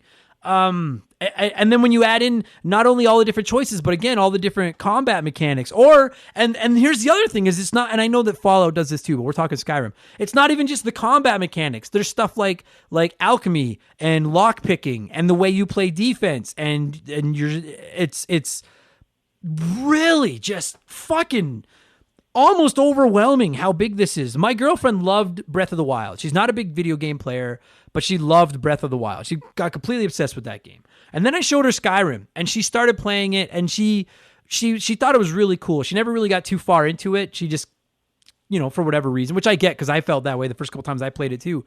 Like, it's almost overwhelming at times. But it's true. It's almost unfathomable, considering especially that this game is 10 years old. The one thing if this game came out today and had this many options and stuff in it. But this game is 10 years old, and you could pick it up today and put hundreds of hours into it and not see everything. That's fucking unreal, man. Like, that boggles my mind. It's just, what a fucking video game. It's so big. I don't even know. What the fuck do they do for 6? How the fuck do you follow this? I'm really looking for, we're not going to see that for years. Agreed. But, whatever Elder Scrolls 6 is, has to top this. And that's where the big challenge for that game is. I don't envy the people that are now having to figure out what Elder Scrolls 6 looks like. See, I don't either, but at the same time, holy tits, am I excited/curious to see. Because not only is all of the shit we just said about that game true, there's also, culture and lore and, right. Oh, you find out that these two families in this town are fighting. Right. Or, you go in, you read this book. There's fucking books that somebody had to write for this game. Yeah, which you could, and I didn't read. Did you read? Diaries and, there's just so much, they have, their own religions. They, you learn all about, Sovngarde and how it's, warrior heaven and shit. They created a whole religion, a whole society. They created so much for this game that I'm I don't know what you do for 6. No, I don't. What I was what really has me intrigued and what I'm really excited about is to see, this game is 10 years old. This game came out on PS3, Xbox 360, and then PCs back in 2011. Fucking PlayStations, Xboxes, and PCs have come a long fucking way since 2011. So it's what on earth could you do in theory with the hardware that you have today? That's what's got me intrigued. And it's not just Skyrim. Even a game I know everyone keeps where's GTA 6? Where's GTA 6? When GTA 6 finally comes out, you guys, we're going to see what they can do with hardware 10 years from the last time they did it. And that's what I think that has me more intrigued about Elder Scrolls 6 than anything. I don't even care what the fucking story and stuff in Elder Scrolls 6 is. And I want to get into the gameplay about it in a minute because there's something about that I don't like. But I'm so fascinated to see how big is this fucking world going to be? How many quests are there going to be? How many options are there going to be to customize your character and stuff like that? It feels like Elder Scrolls 6 could literally be infinite. It could be that big. One of the Elder Scrolls is infinite, actually. It's I think it's the second one. Right. It's a procedurally generated background. So it is just an infinite game. So what are they? Yeah. So fuck. What are they gonna do? I can't even imagine. What I think is cool is that there are there's at least 10 years. If it dropped tomorrow, there would be 10 years between Elder Scrolls 5 and Elder Scrolls 6. Right. Which I think I think is great because Ubisoft does an Assassin's Creed every single year. Yeah. And it's to the point where every time I play an Assassin's Creed game, I'm okay, that was the last Assassin's Creed game, but tweaked a little bit. Same as sports Whereas, games. like, Bethesda will be like, no, we'll put 10 years into a game. Yeah, well, you got to remember too that they released Fallout 4 since Skyrim came out, right? Like they went like, but here's the other thing. And Fallout 76, which is we won't talk about that. But here's the other thing that makes me a little bit not anxious because I think they know the expectations here, and this is a great way to segue into this. First of all, I liked Fallout 4, but I think the general consensus is that Fallout 4 wasn't as good as Fallout 3. For whatever reason, it just didn't quite have the special sauce Fallout 3 did. And I think Bethesda's heard that feedback. I think they're fully aware of that. And listen, like Skyrim there's a reason that they're still releasing it 10 years later, and they wouldn't be releasing it if it wasn't selling. It's still selling, which is why they're still releasing it. So they have got to be fully aware that like the expectations. Well, it's still the gold standard for open world games. Yeah. But the thing is I like when I played Fallout 4, I was like, this just feels like Fallout 3, but you put crafting in it to build houses and stuff, and this sucks. I don't want to craft things. And the thing is they can't do that with Elder Scrolls 6 because a lot has changed in the last 10 years. And this is where I wanted to segue into whether you like, and this is just one example, whether you like Witcher 3 or you don't. I personally, in a lot of ways, I feel like Witcher 3 kind of made Skyrim feel its age. And I like the things that I could, like Skyrim is more open and I can go wherever I want, build my character however I want, whereas in Witcher 3 I'm Geralt and that's it. But the way it looks and the gameplay and the fighting and stuff like that, I'm like playing Witcher 3 made me like I was like Skyrim is 10 years old and I can tell. And and Bethesda has a history of really like look at Morrowind to Oblivion to Skyrim. I understand they upgraded them, but they're all the same basic formula. Fallout 3 to Fallout 4 is the same basic formula. And there's a reason. Like Breath of the Wild is the game that made me be like, oh right, like because Breath of the Wild, you see a mountain, you can climb it. Right. Skyrim, it's like, oh right, I'm gonna try to awkwardly jump up this mountain exactly for like 10 minutes, and then I'll just end up going around it. And more and more of those games are coming out, dude. Whether you like them or not, we just thought Assassin's Creed has come out and been like, look, this is another way to do open world combat in games and stuff like that. Ghost of Tsushima just did it. If you're Bethesda, people want a better Skyrim for Elder Scrolls 6. We all want that. But at the same time, your basic engine that you have been using for years and years and years, it's dated. Like the expiry date, I think, maybe if it hasn't passed, it's coming up. There's a reason everyone makes fun of all the bugs in these games and all the, and then they exist. They fucking do. Dude, I can play Skyrim right now, and I can't tell you how many times I got stuck in a mountain or I fell into a wall or something. People are giving Cyberpunk 2077 so much shit for being released so buggy, but like Skyrim was released buggy too, and like at the time we were just like, haha, kind of funny. Yeah, it's like when Skyrim came out, Bethesda was the open world fantasy game people. Like there was like, nah, this is our house. Everybody else, like we are the golden standard. Skyrim is a great game and I like it. There's a reason we've been blowing smoke up its ass for 40 minutes, but Skyrim is not the golden standard anymore. And so Bethesda has really got like everyone took what Bethesda did with Skyrim and they made it better. And that's not to shit on Skyrim because like you could take the original Super Mario Brothers and then other people took Super Mario Brothers and made it better. And Bethesda has got to be aware of that, and they can't just puke out Elder Scrolls 6 and it's super Skyrim. They can't do that. Some people will love it. A lot of people will come down on it. The fucking gaming community has never been as vocal, as opinionated. Some would argue as toxic as I would probably at times, but the standards have never, like the bar has never been higher for video games than it is right now. We expect so much from video game companies, and then we come down on them so hard that they work their employees super hard to give us what they want. Agreed. I think that's what I would say is the problem with the gaming community now. And when you take the general expectations of the gaming community in 2021, 22, 23, whenever this game comes out, and combine that with the expectations on Elder Scrolls 6 just because it's the next Elder Scrolls game, like I'm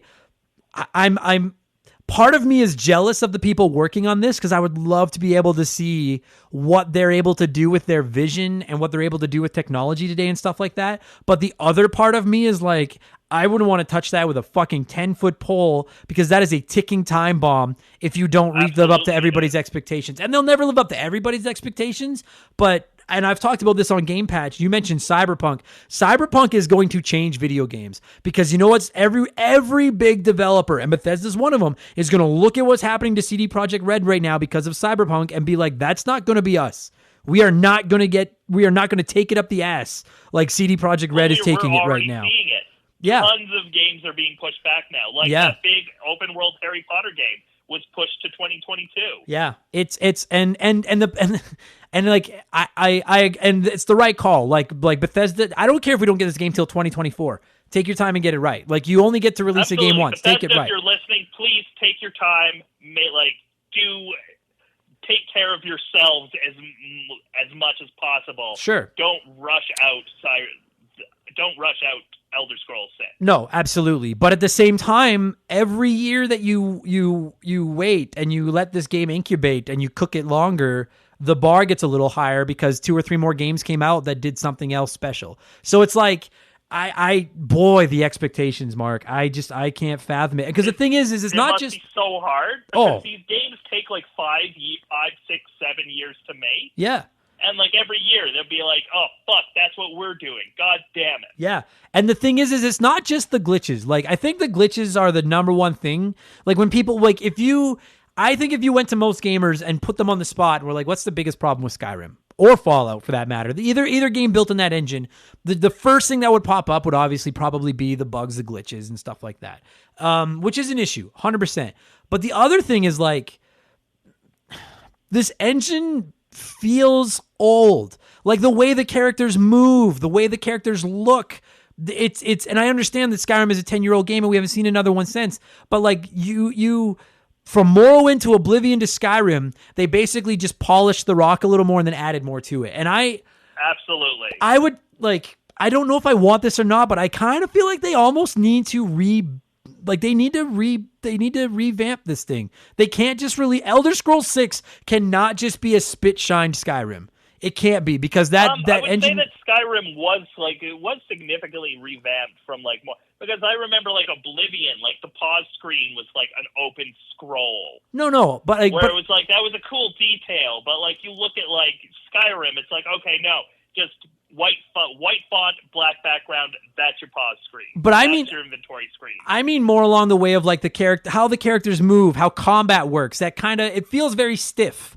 Everybody feels stiff and rock solid. And I get that this is a PS3 game that I can't compare a PS3 game to something that's dropping on the PS5 today. I understand. I'm not trying to do that. I'm just saying if you're Bethesda and you're thinking like, well, our engine is pretty good. Let's just make it bigger, write a new story, give them more powers.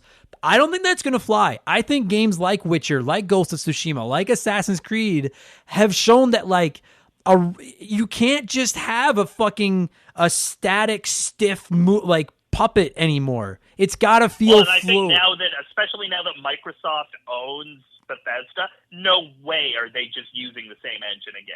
I would hope not. I would hope that they've invested that money. But like I just looked it up on Wikipedia because I was curious. They announced that Elder Scrolls 6 was being worked on in 2018 at E3.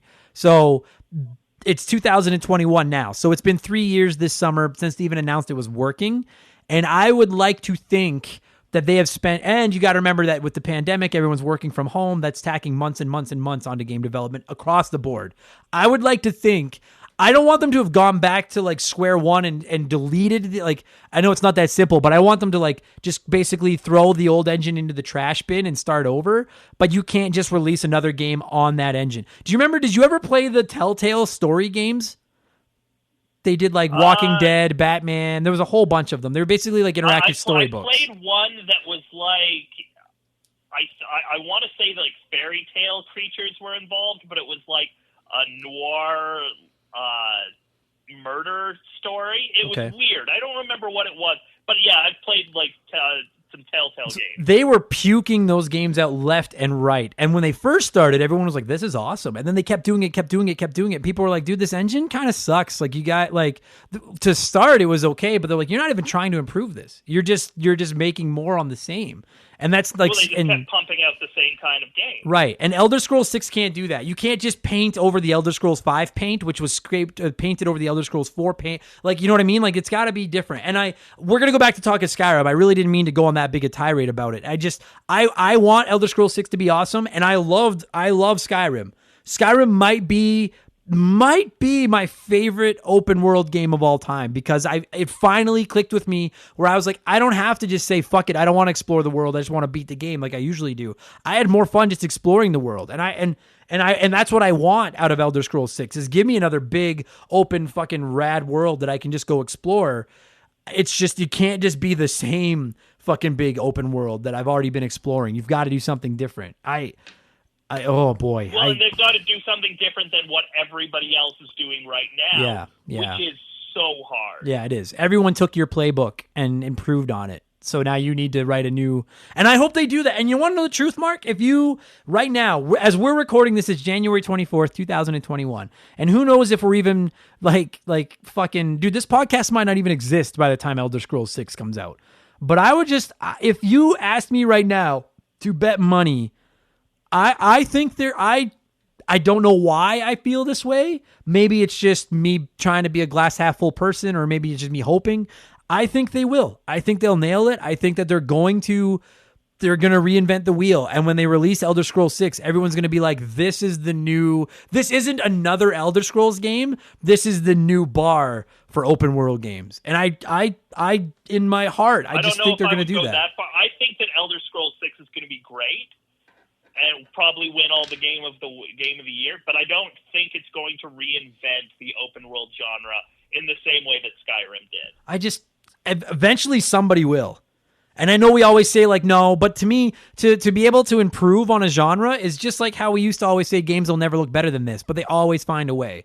And like, it's easy to, absolutely. And somebody sometime somewhere is going to find a way to rewrite the formula for an open world game. And I feel like Skyrim did that when it came out, at least to an extent. And I think they'll do it again.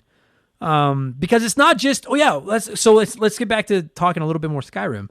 It's not just about the open world, and it's not just about all the different ways you can tweak your character, but like there's fun stuff to do. Dude, the first time I came across a dragon, remember the first time you fight a dragon in this game?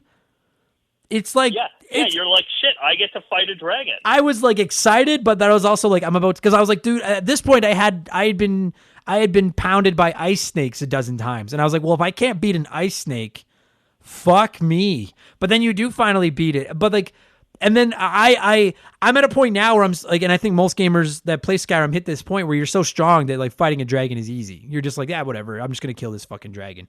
But it's never not fun. Every time you find a dragon, it plays the crazy music and it just turns into this big, it always feels like a big event. And it's actually probably my second favorite thing in this game, other than just exploring new tunnels and caves and stuff, is fighting the dragons. I fucking love fighting dragons in this game. Love it. Completely. They're so big and they seem like such a big fucking deal, you know? Ugh. I love it. And then the fact that you can like absorb the shouts and get new powers and stuff like that, which I think is I always forget that I have those. Like the Dragonborn DLC, you can like ride them and stuff. Oh, really? I didn't know that. Oh yeah, it's pretty cool. I love that. I thought that was such a cool concept that like I can I can absorb these dragons. It's Mega Man. You know, like I can absorb these dragons' powers, and now I have some of those powers. I thought that was like the shouts. That's what they were called, right? Shouts. Yeah. I thought shouts were the fucking coolest thing. I used them so much. I can't remember which. I think there was one that would just blow everybody back. And that was my favorite one. But like, do you have a favorite shout? And you can also like improve on the shouts as well. Like level them up. Yeah. Yeah. Well, because you would find those like stones or whatever, right? Yeah, you find like those like walls in those caves and stuff that have like dragon words written on them. Yeah. And you have to spend dragon souls to unlock them, which means you have to kill. Like, it gives you a reason to kill dragons. Because right. now, like, the more dragons you kill, the stronger you become. Right. Plus, you could like turn their scales and stuff into armor and things, right? Exactly. Yeah. And that was the scales are heavy though. Like that's the biggest problem with the scales is like they take up so much of your like carry weight. Yeah. Yeah. I have so like I'm like if it was real life physics, like the floor in the upper level of my house would have already fallen through because there's so many. I have so much weight worth of old dead dragon bones and shit up in my chest in my bedroom in my house. Because I feel like a bit of a hoarder. I was like, I would just go out and hunt dragons and then bring them back and just throw more bones into my chest. And I didn't even do anything with them. I just kept throwing these bones into the chest because I thought it was so fun. And then there's all the other things, like you could craft stuff. You could learn how to like smelt iron and make leather and then build into equipment. And then you could just sell the equipment and just take more money. It just like, it's like, I've never been a huge crafting guy in games. And that's the cool thing about this game is you can craft, but you don't have to. Yeah, agreed. And I just started doing it because I had all this gear laying around. I was like, what the fuck am I going to do with all this stuff? And then, there's like the main village, the one you buy your first house in. I can't remember the name of the town anymore. Nibelheim? Is that what it is? Or is that Final Fantasy? I think that's Final Fantasy. Is it Windhelm? Yeah, I think it is Windhelm, yeah. But I would always, there's like a store like right down the... Whiterun is the first village you go to. Yes. And there's like a merchant right up the road. And outside, they have like all the equipment where you can like smelt and craft and shit like that. And so once every few days, I would go back to my house, offload most of my equipment so that I had more carrying capacity, load up on everything I had collected, go over there and just build as much stuff as I could, partially to level up my skills so that I could make the better armor, and partially so that I just had more stuff to go sell. And I even liked that mechanic. Like it almost felt like a fucking like a Animal Crossing or like a Stardew Valley or something where I would just. One annoying thing that they did do is the merchants all had a finite amount of money. Yeah. So like so many times I'd be like at carry capacity. I'd get to a store and I'd sell them the dragon scales, and they'll be like, "Great, that's all our money." And like, but I still got so much to sell you. Yeah. So now you have to fast travel to all the other merchants and see who still has money left. There'd be times when I'd be like, you know what, fuck it, just take this shit. Yeah, dude, you're right. Like I felt like a generous soul giving this pretend. Or you'd have to like pretend shopkeeper like 1,000 coins worth of shit. Just because I'm like, I just don't want to carry it anymore. Yes. Sometimes what I would do is like I would run out, like they run out of money, and I'd still have 100 pounds of shit that I wanted to sell. So I would just buy like a really expensive like scroll or ring or something that didn't carry a lot of weight but cost me a bunch of money to give them my money, and then sell them more of my heavy stuff to get my money back. And like, yeah, you know what I mean? Like, and I agree with you. I wish that like, yeah, I don't mind that the merchants had finite money because I guess it adds like a sense of realism, but I wish they had like a good amount of finite money instead of like $3. Like if there was more. Yeah. Like in Breath of the Wild, it gets to a point where you're like, there's no way that like some random like salesman on the side of the road has like thousands and thousands of rupees to give me for all this shit. Yeah. But like, all right. Yeah, I don't like a happy medium there would be nice. Yeah, I agree. Because like I didn't hate the idea, but yeah, it was just, and that was the other thing I found, and maybe there's listeners that are like, dude, dumbass, you don't have to do it that way. But like when I was trying to up some of my abilities, like my crafting and like my, like some of that stuff to make better weapons and armors and stuff like that, I found it very tedious because it was like you have to up your crafting, you have to craft. But then it was like, well, I don't have enough stuff to craft, and these guys don't have any more money left for me to, you know what I mean? So it became this like really slow cycle. Every time I came back to town, one of my first stops was at that merchant's just to see if they had any money so that I could offload some shit. And then I would end up just buying, like I'd buy a ton of leather strips and then just go craft a whole bunch of daggers and then come back and sell all my daggers or all of my gloves and shit that I made back just to up that skill. Do you know what I mean? Like, and yeah. it was, yeah, I agree with you. Like, as opposed to like leveling up your sword or your magic or your sneaking or one of the skills you use all the time, that was easy. Leveling up some of those other things that were just kind of slow and tedious at times was a little bit annoying, but like it is leveling up speech is hard. Yeah. Yeah. Oh, fucking leveling up speech. That's right. Or I was trying to like, I got really into magic.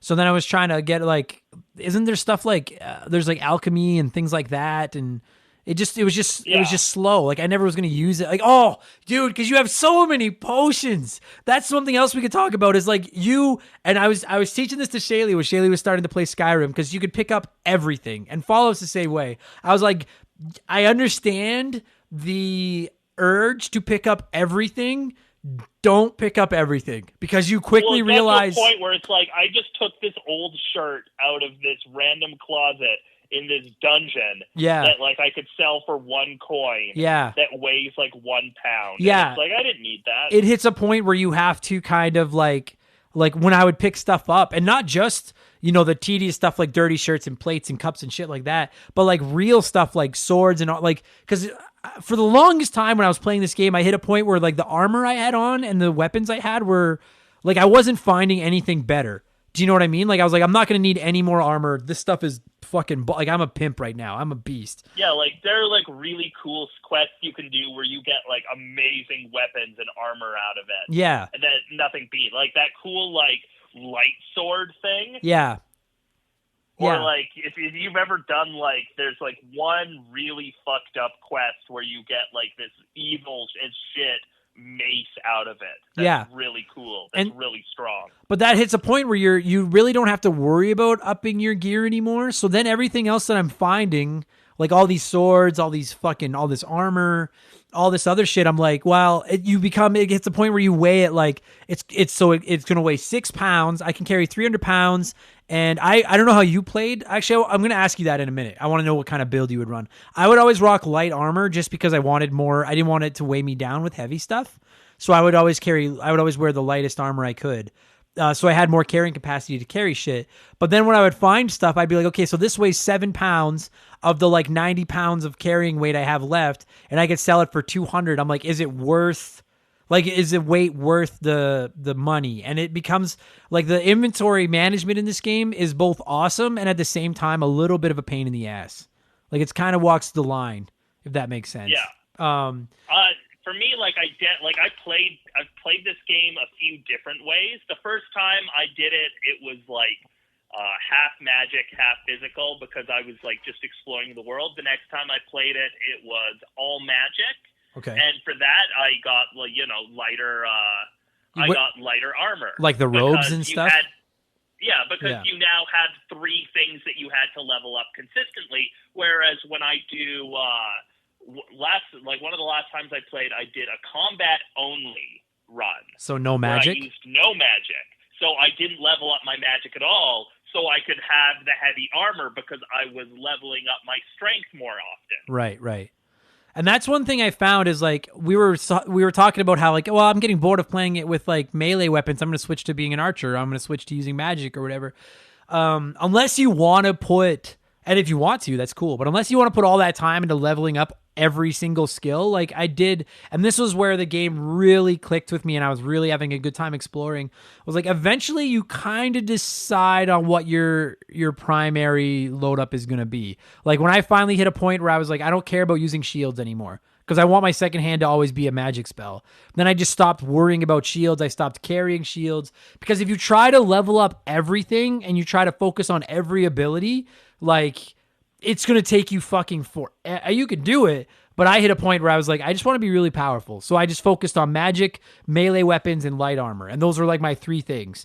Because if you try to focus on everything, it's fun. I can't even fathom the idea of like upping your archery, your sneaking, your lockpicking, your 2-handed weapons, your light armor, your heavy armor. Like it would take fucking years to level everything up, wouldn't it? It would take too long. Yeah.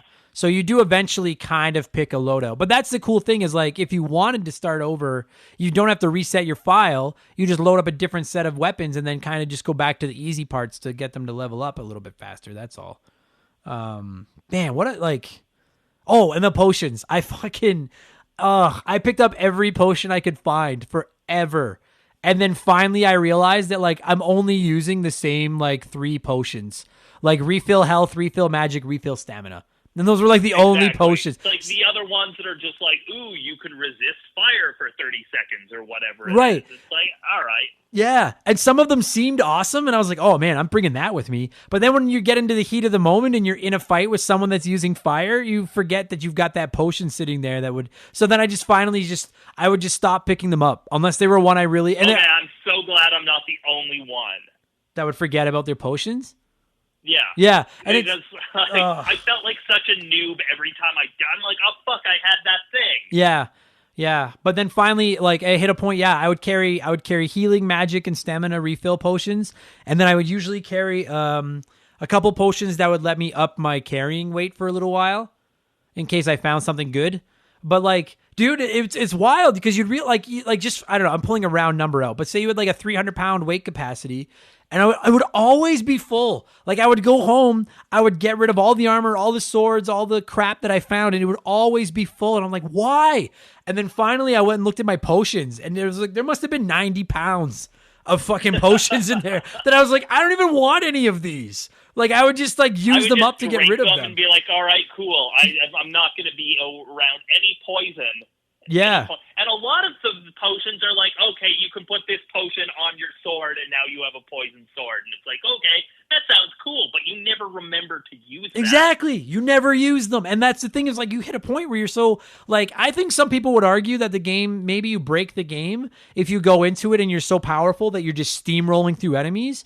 But I actually kind of enjoyed that because early on in the game, I was terrified to explore because I was always worried I would walk into an area where somebody would just, again, like those ice snakes would just stick it up my ass and I would die. But then later on, I got so powerful that like I enjoyed the game more that way because I was like, I feel like I'm a god now. Like I don't give a fuck what I run into. Like, oh, early on in the game, bears kick your ass. Now I run into a bear and I'm like, you're cute. Fuck off. Get away from me. I'm not afraid of you. Have you run into the Dark Brotherhood yet? I don't think so. Because that quest is introduced to me in a really cool way. How so? I was like walking to like whatever my next objective is, and this dude in all black comes from behind me and tries to kill me, and I kill the dude, and then I'm looking through his stuff, and I notice he's got like a note, and the note says, "Make sure you kill this person," and it had the name of my character. Because we've already taken the payment for killing this person. I did find that. Yes, I did find that. Dude, that's what makes Skyrim special. Is you just kill some guy and you just think, whatever, I killed this guy that was attacking me. Then you find out that he was sent to kill you and it opens up this whole new quest. That's like, oh, yes, Mark, I remember that exact moment. That's so awesome.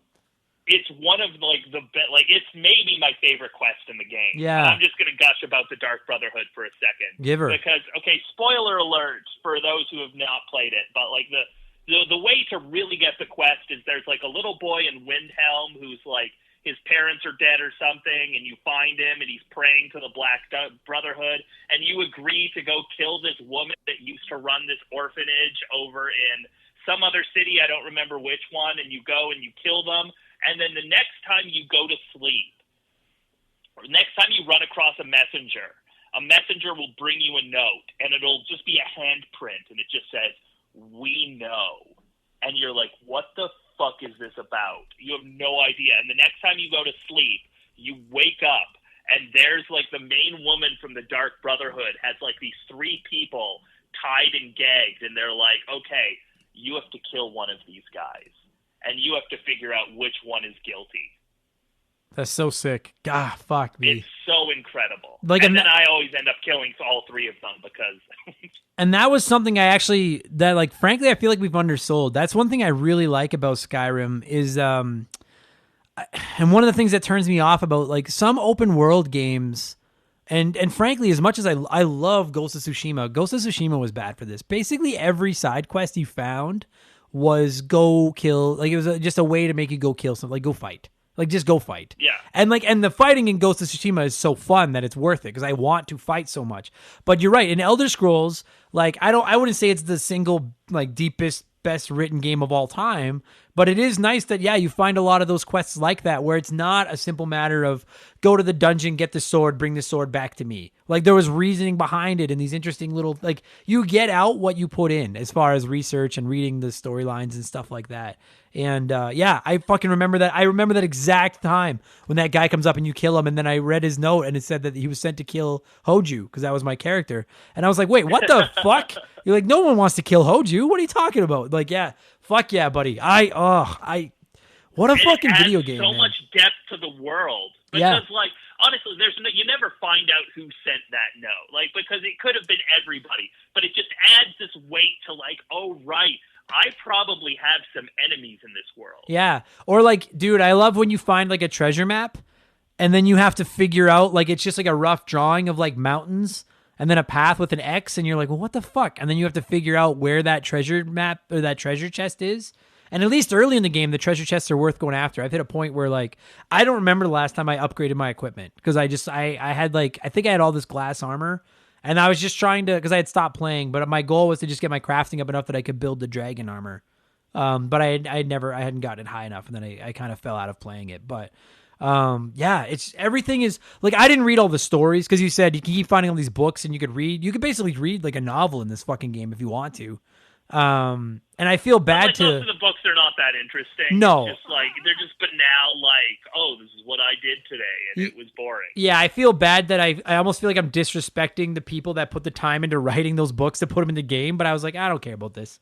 Like, I don't want to read this. The banality of it is what adds to the world, though. It's just like, oh yeah, some guy did this shit, and you believe that, like, oh yeah, some guy just like did his laundry today or whatever. Yeah, yeah. Man, what a fucking I could talk about this fucking game for days, and I haven't played this game in probably a year, but like this conversation has made me want to go back to playing it, and I don't give a fuck. Like, I mean, sure, you can say like the glitches break the game and stuff like that, and the glitches suck, but like I have put a lot of hours into this game, and there was, I don't know, fucking less than 10 times where a game froze on me to the point where I was like, fucked. And the thing is the game saves for you fairly regularly, and you should just like, anyone that's played video games for any length of time should know save regularly. And the first time you walk into an area where you're underpowered and you can't get away and you get fucked up, you learn a valuable lesson about just save. I saved so much just to be safe, because you never know. To the point to like, I was almost cheating on some of those fights. Right. You're basically save stating. Like, you're basically save stating your way through the game. But you have to. Like, it's just, not basically about it. I definitely saved this game last time I played it. But like, so that's where, like, I understand that the glitches suck, but I was already saving all the time just to make sure I didn't fuck up and walk into a bad area. So if a glitch did pop up, I rarely lost more than 5 or 10 minutes of work because I was saving all the time. And I think my last playthrough, I don't remember any significant glitches. I'm sure they've gotten better with patches and stuff like that, and better hardware and things. So, man, we're fucking, it's been an hour and 10 minutes of Skyrim. I'm sure there's other stuff that we haven't talked about. I'm sure there's stuff like some people are listening right now being like, you didn't talk about this quest or this item or this area or whatever. Like I said an hour ago, guys, we just sat down and we had an hour to eat a 20-pound steak. It's you could go for days to fucking cover everything in this game. Before I send it to you for your closing thoughts, Mark, all I would say to people listening are, if you like Skyrim, then I don't think we've said anything you don't already know. If you don't like Skyrim, if maybe you've never tried it or you've tried it and you didn't like it, the next time you're looking for something to play, it's pretty readily available on all the major consoles these days. It's not overly expensive.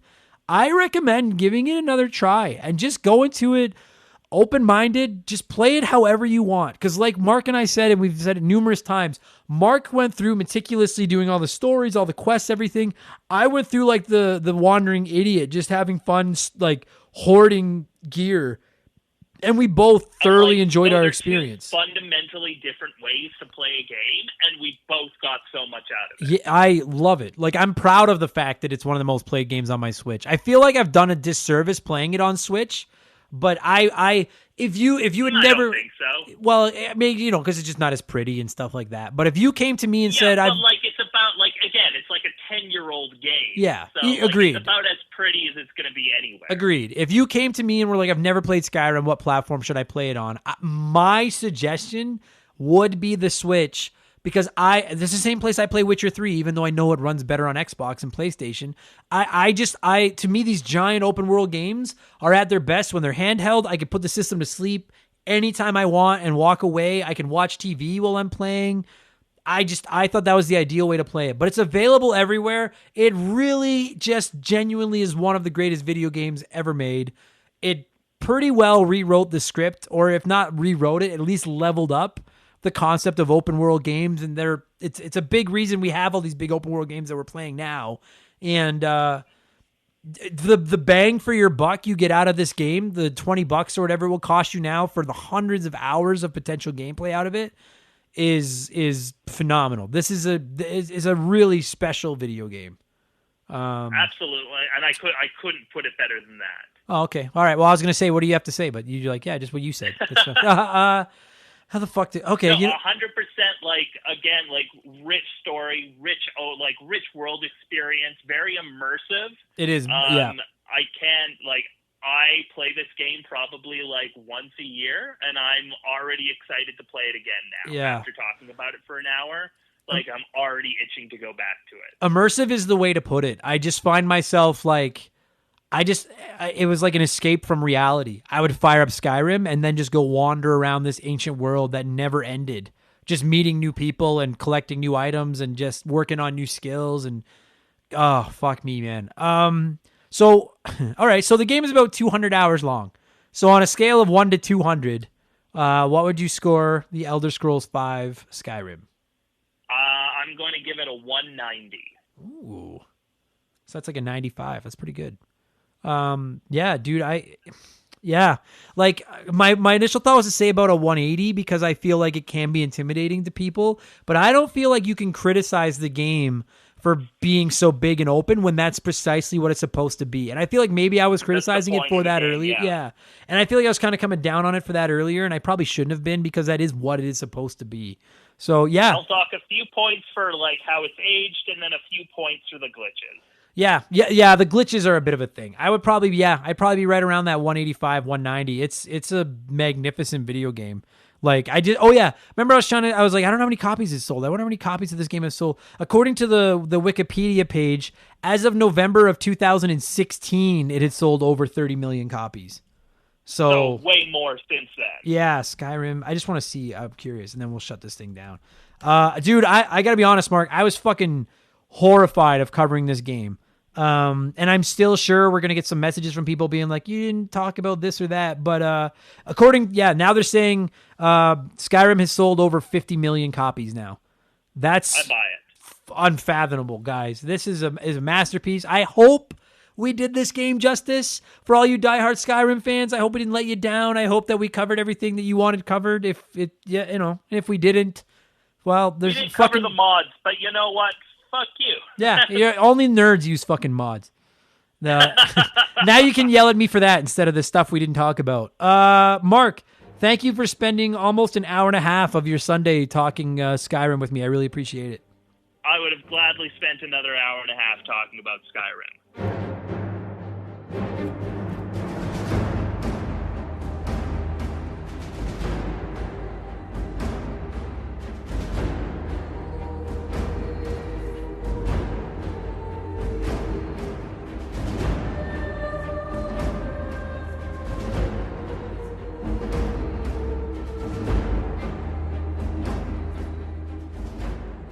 That's going to do it for this week's episode. Mark, thank you for giving me a call and talking so much Skyrim with me. And to every single one of you listening to this episode right now, I hope you enjoyed that. I know it was a long episode. I know it was a little bit different from some previous episodes. I hope it hit the mark. I hope we did your game justice. I was terrified to come in here and talk about Skyrim. But it was just there's so much meat on the bone in that game. I feel like you could launch a weekly Skyrim podcast. One probably exists somewhere. But that'll do it. I'll let you guys get on with your time, get on with your lives. Thank you so much for listening. Listen, if you enjoy what I do, consider supporting us on Patreon. Please, it's $2. It helps me more than you could possibly imagine. You get extra podcasts, a shout out, you can submit comments, all those other things. This Sunday's episode of Expansion Pass will be a review of Cyber Shadow. It'll be completely spoiler-free for at least the most part, so you can listen to it without ruining the game for yourself. And a lot of you have said you're new to the show, you've just found it, and you're like, I'll sign up for the Patreon after I work my way through the entire backlog. Fucking awesome. The reason that backlog is not behind a paywall is because of Patreon. So $2, just please, if you can spare it, please consider throwing it my way. Helps me more than you could possibly imagine. We have a P.O. box. You can find the address at rememberthegamepodcast.com. Consider just shooting me a postcard or a letter, something. Tell me where you're listening. I have Remember the Game postcards here. I'll shoot you one back. We'll be best friends. It's awesome. And you can check me out on Twitch. I stream Tuesday, Thursday, and Sunday. Look for Remember the Game over on twitch.tv. Not Remember. Just hit me with a follow. It's free. It'll tell you whenever I'm online. And you can find all my Let's Plays over at youtube.com/rememberthegame if you're interested in those two. I don't plug that nearly enough. That'll do it. I'll be back on Friday for Patreons with Game Patch, Monday for non-Patreons with Game Patch, Sunday with Expansion Pass for Patreons, and next week, episode 135, we're going to be revisiting one of my all-time favorites from the early days of the podcast. What game is it going to be? You'll have to fucking tune in next week to find out. Thanks for listening. I'm going to thank a bunch of Patreons and get out of here. Cheers.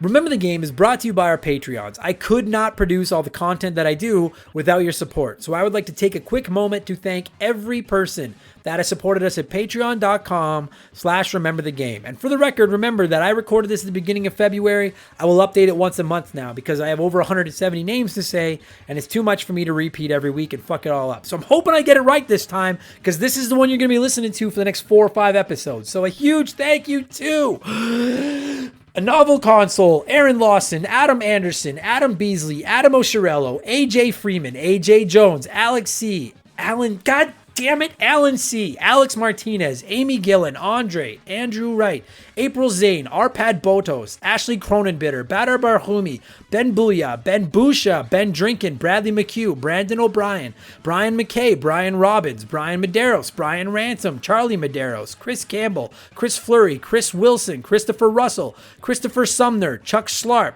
Corey, Craig Rutt, Crash Bandicoot, Chris Knife 007, Dan T, Dana Wootrall, Danny Vega, Dario Oman, Dave McGee, Dave Thompson, Dave Ray, David Schnatterer, Derek Jane, Desert Tortoise, Duhow, Dominic S. Thompson, Doug Dorn, Dylan, M. Felf, Eric Cannard, Evan Refuse, Ferdy Martinez, Fraser Burns, Freddie Bovenkirk, G9PSX, Gary C, Geek Life Radio, Grimpy, Henri SJA Flash, James Anderson, James Clark, Jared, Jason Cortez, JB Retromania, Jay Clutch, Jeff Johnson from Game on GNT, Jeffrey Mathis, Jer Bear, Jesse Clark, Joe Buck, Joe Gillespie, Joe Mack, John Doskis, John Quack, Jordan, Josh Morgan, Josh Shenfield, Kate Roberts, Casey Rarick, Keeg 779988, Kelly, Kevin Chincholo, Kevin Hufford, KMR Live, Kyle Paul, Lane Orr, Leon K, Les Winan, Luca, Luis Oliva, Mackenzie Wheeler, Mad Shibs, Makeshift Mallow Money,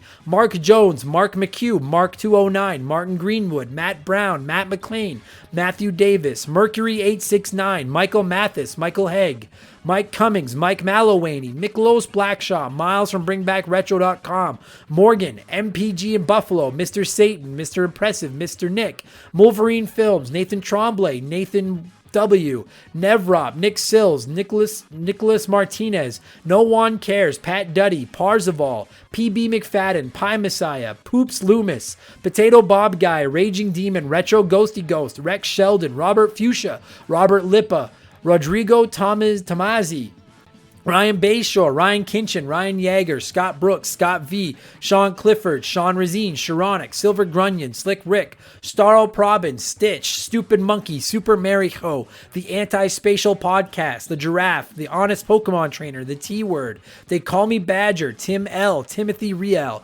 Todd O, Tom Kite, Tommy Reynolds, Tony Cherichetti, Tyler, Very Cool Dude, Vincent L, Vladstein, White Burrow, Wyman Brooks, X Water, Yamcha, Zane Donovan, and Zoo Troy. I fucked a few of those up, but that wasn't bad. I'm going to keep that for the month. Thank you guys so much. I appreciate you more than you could possibly imagine. You hot dogs are the best, and I'll talk to you soon. Cheers.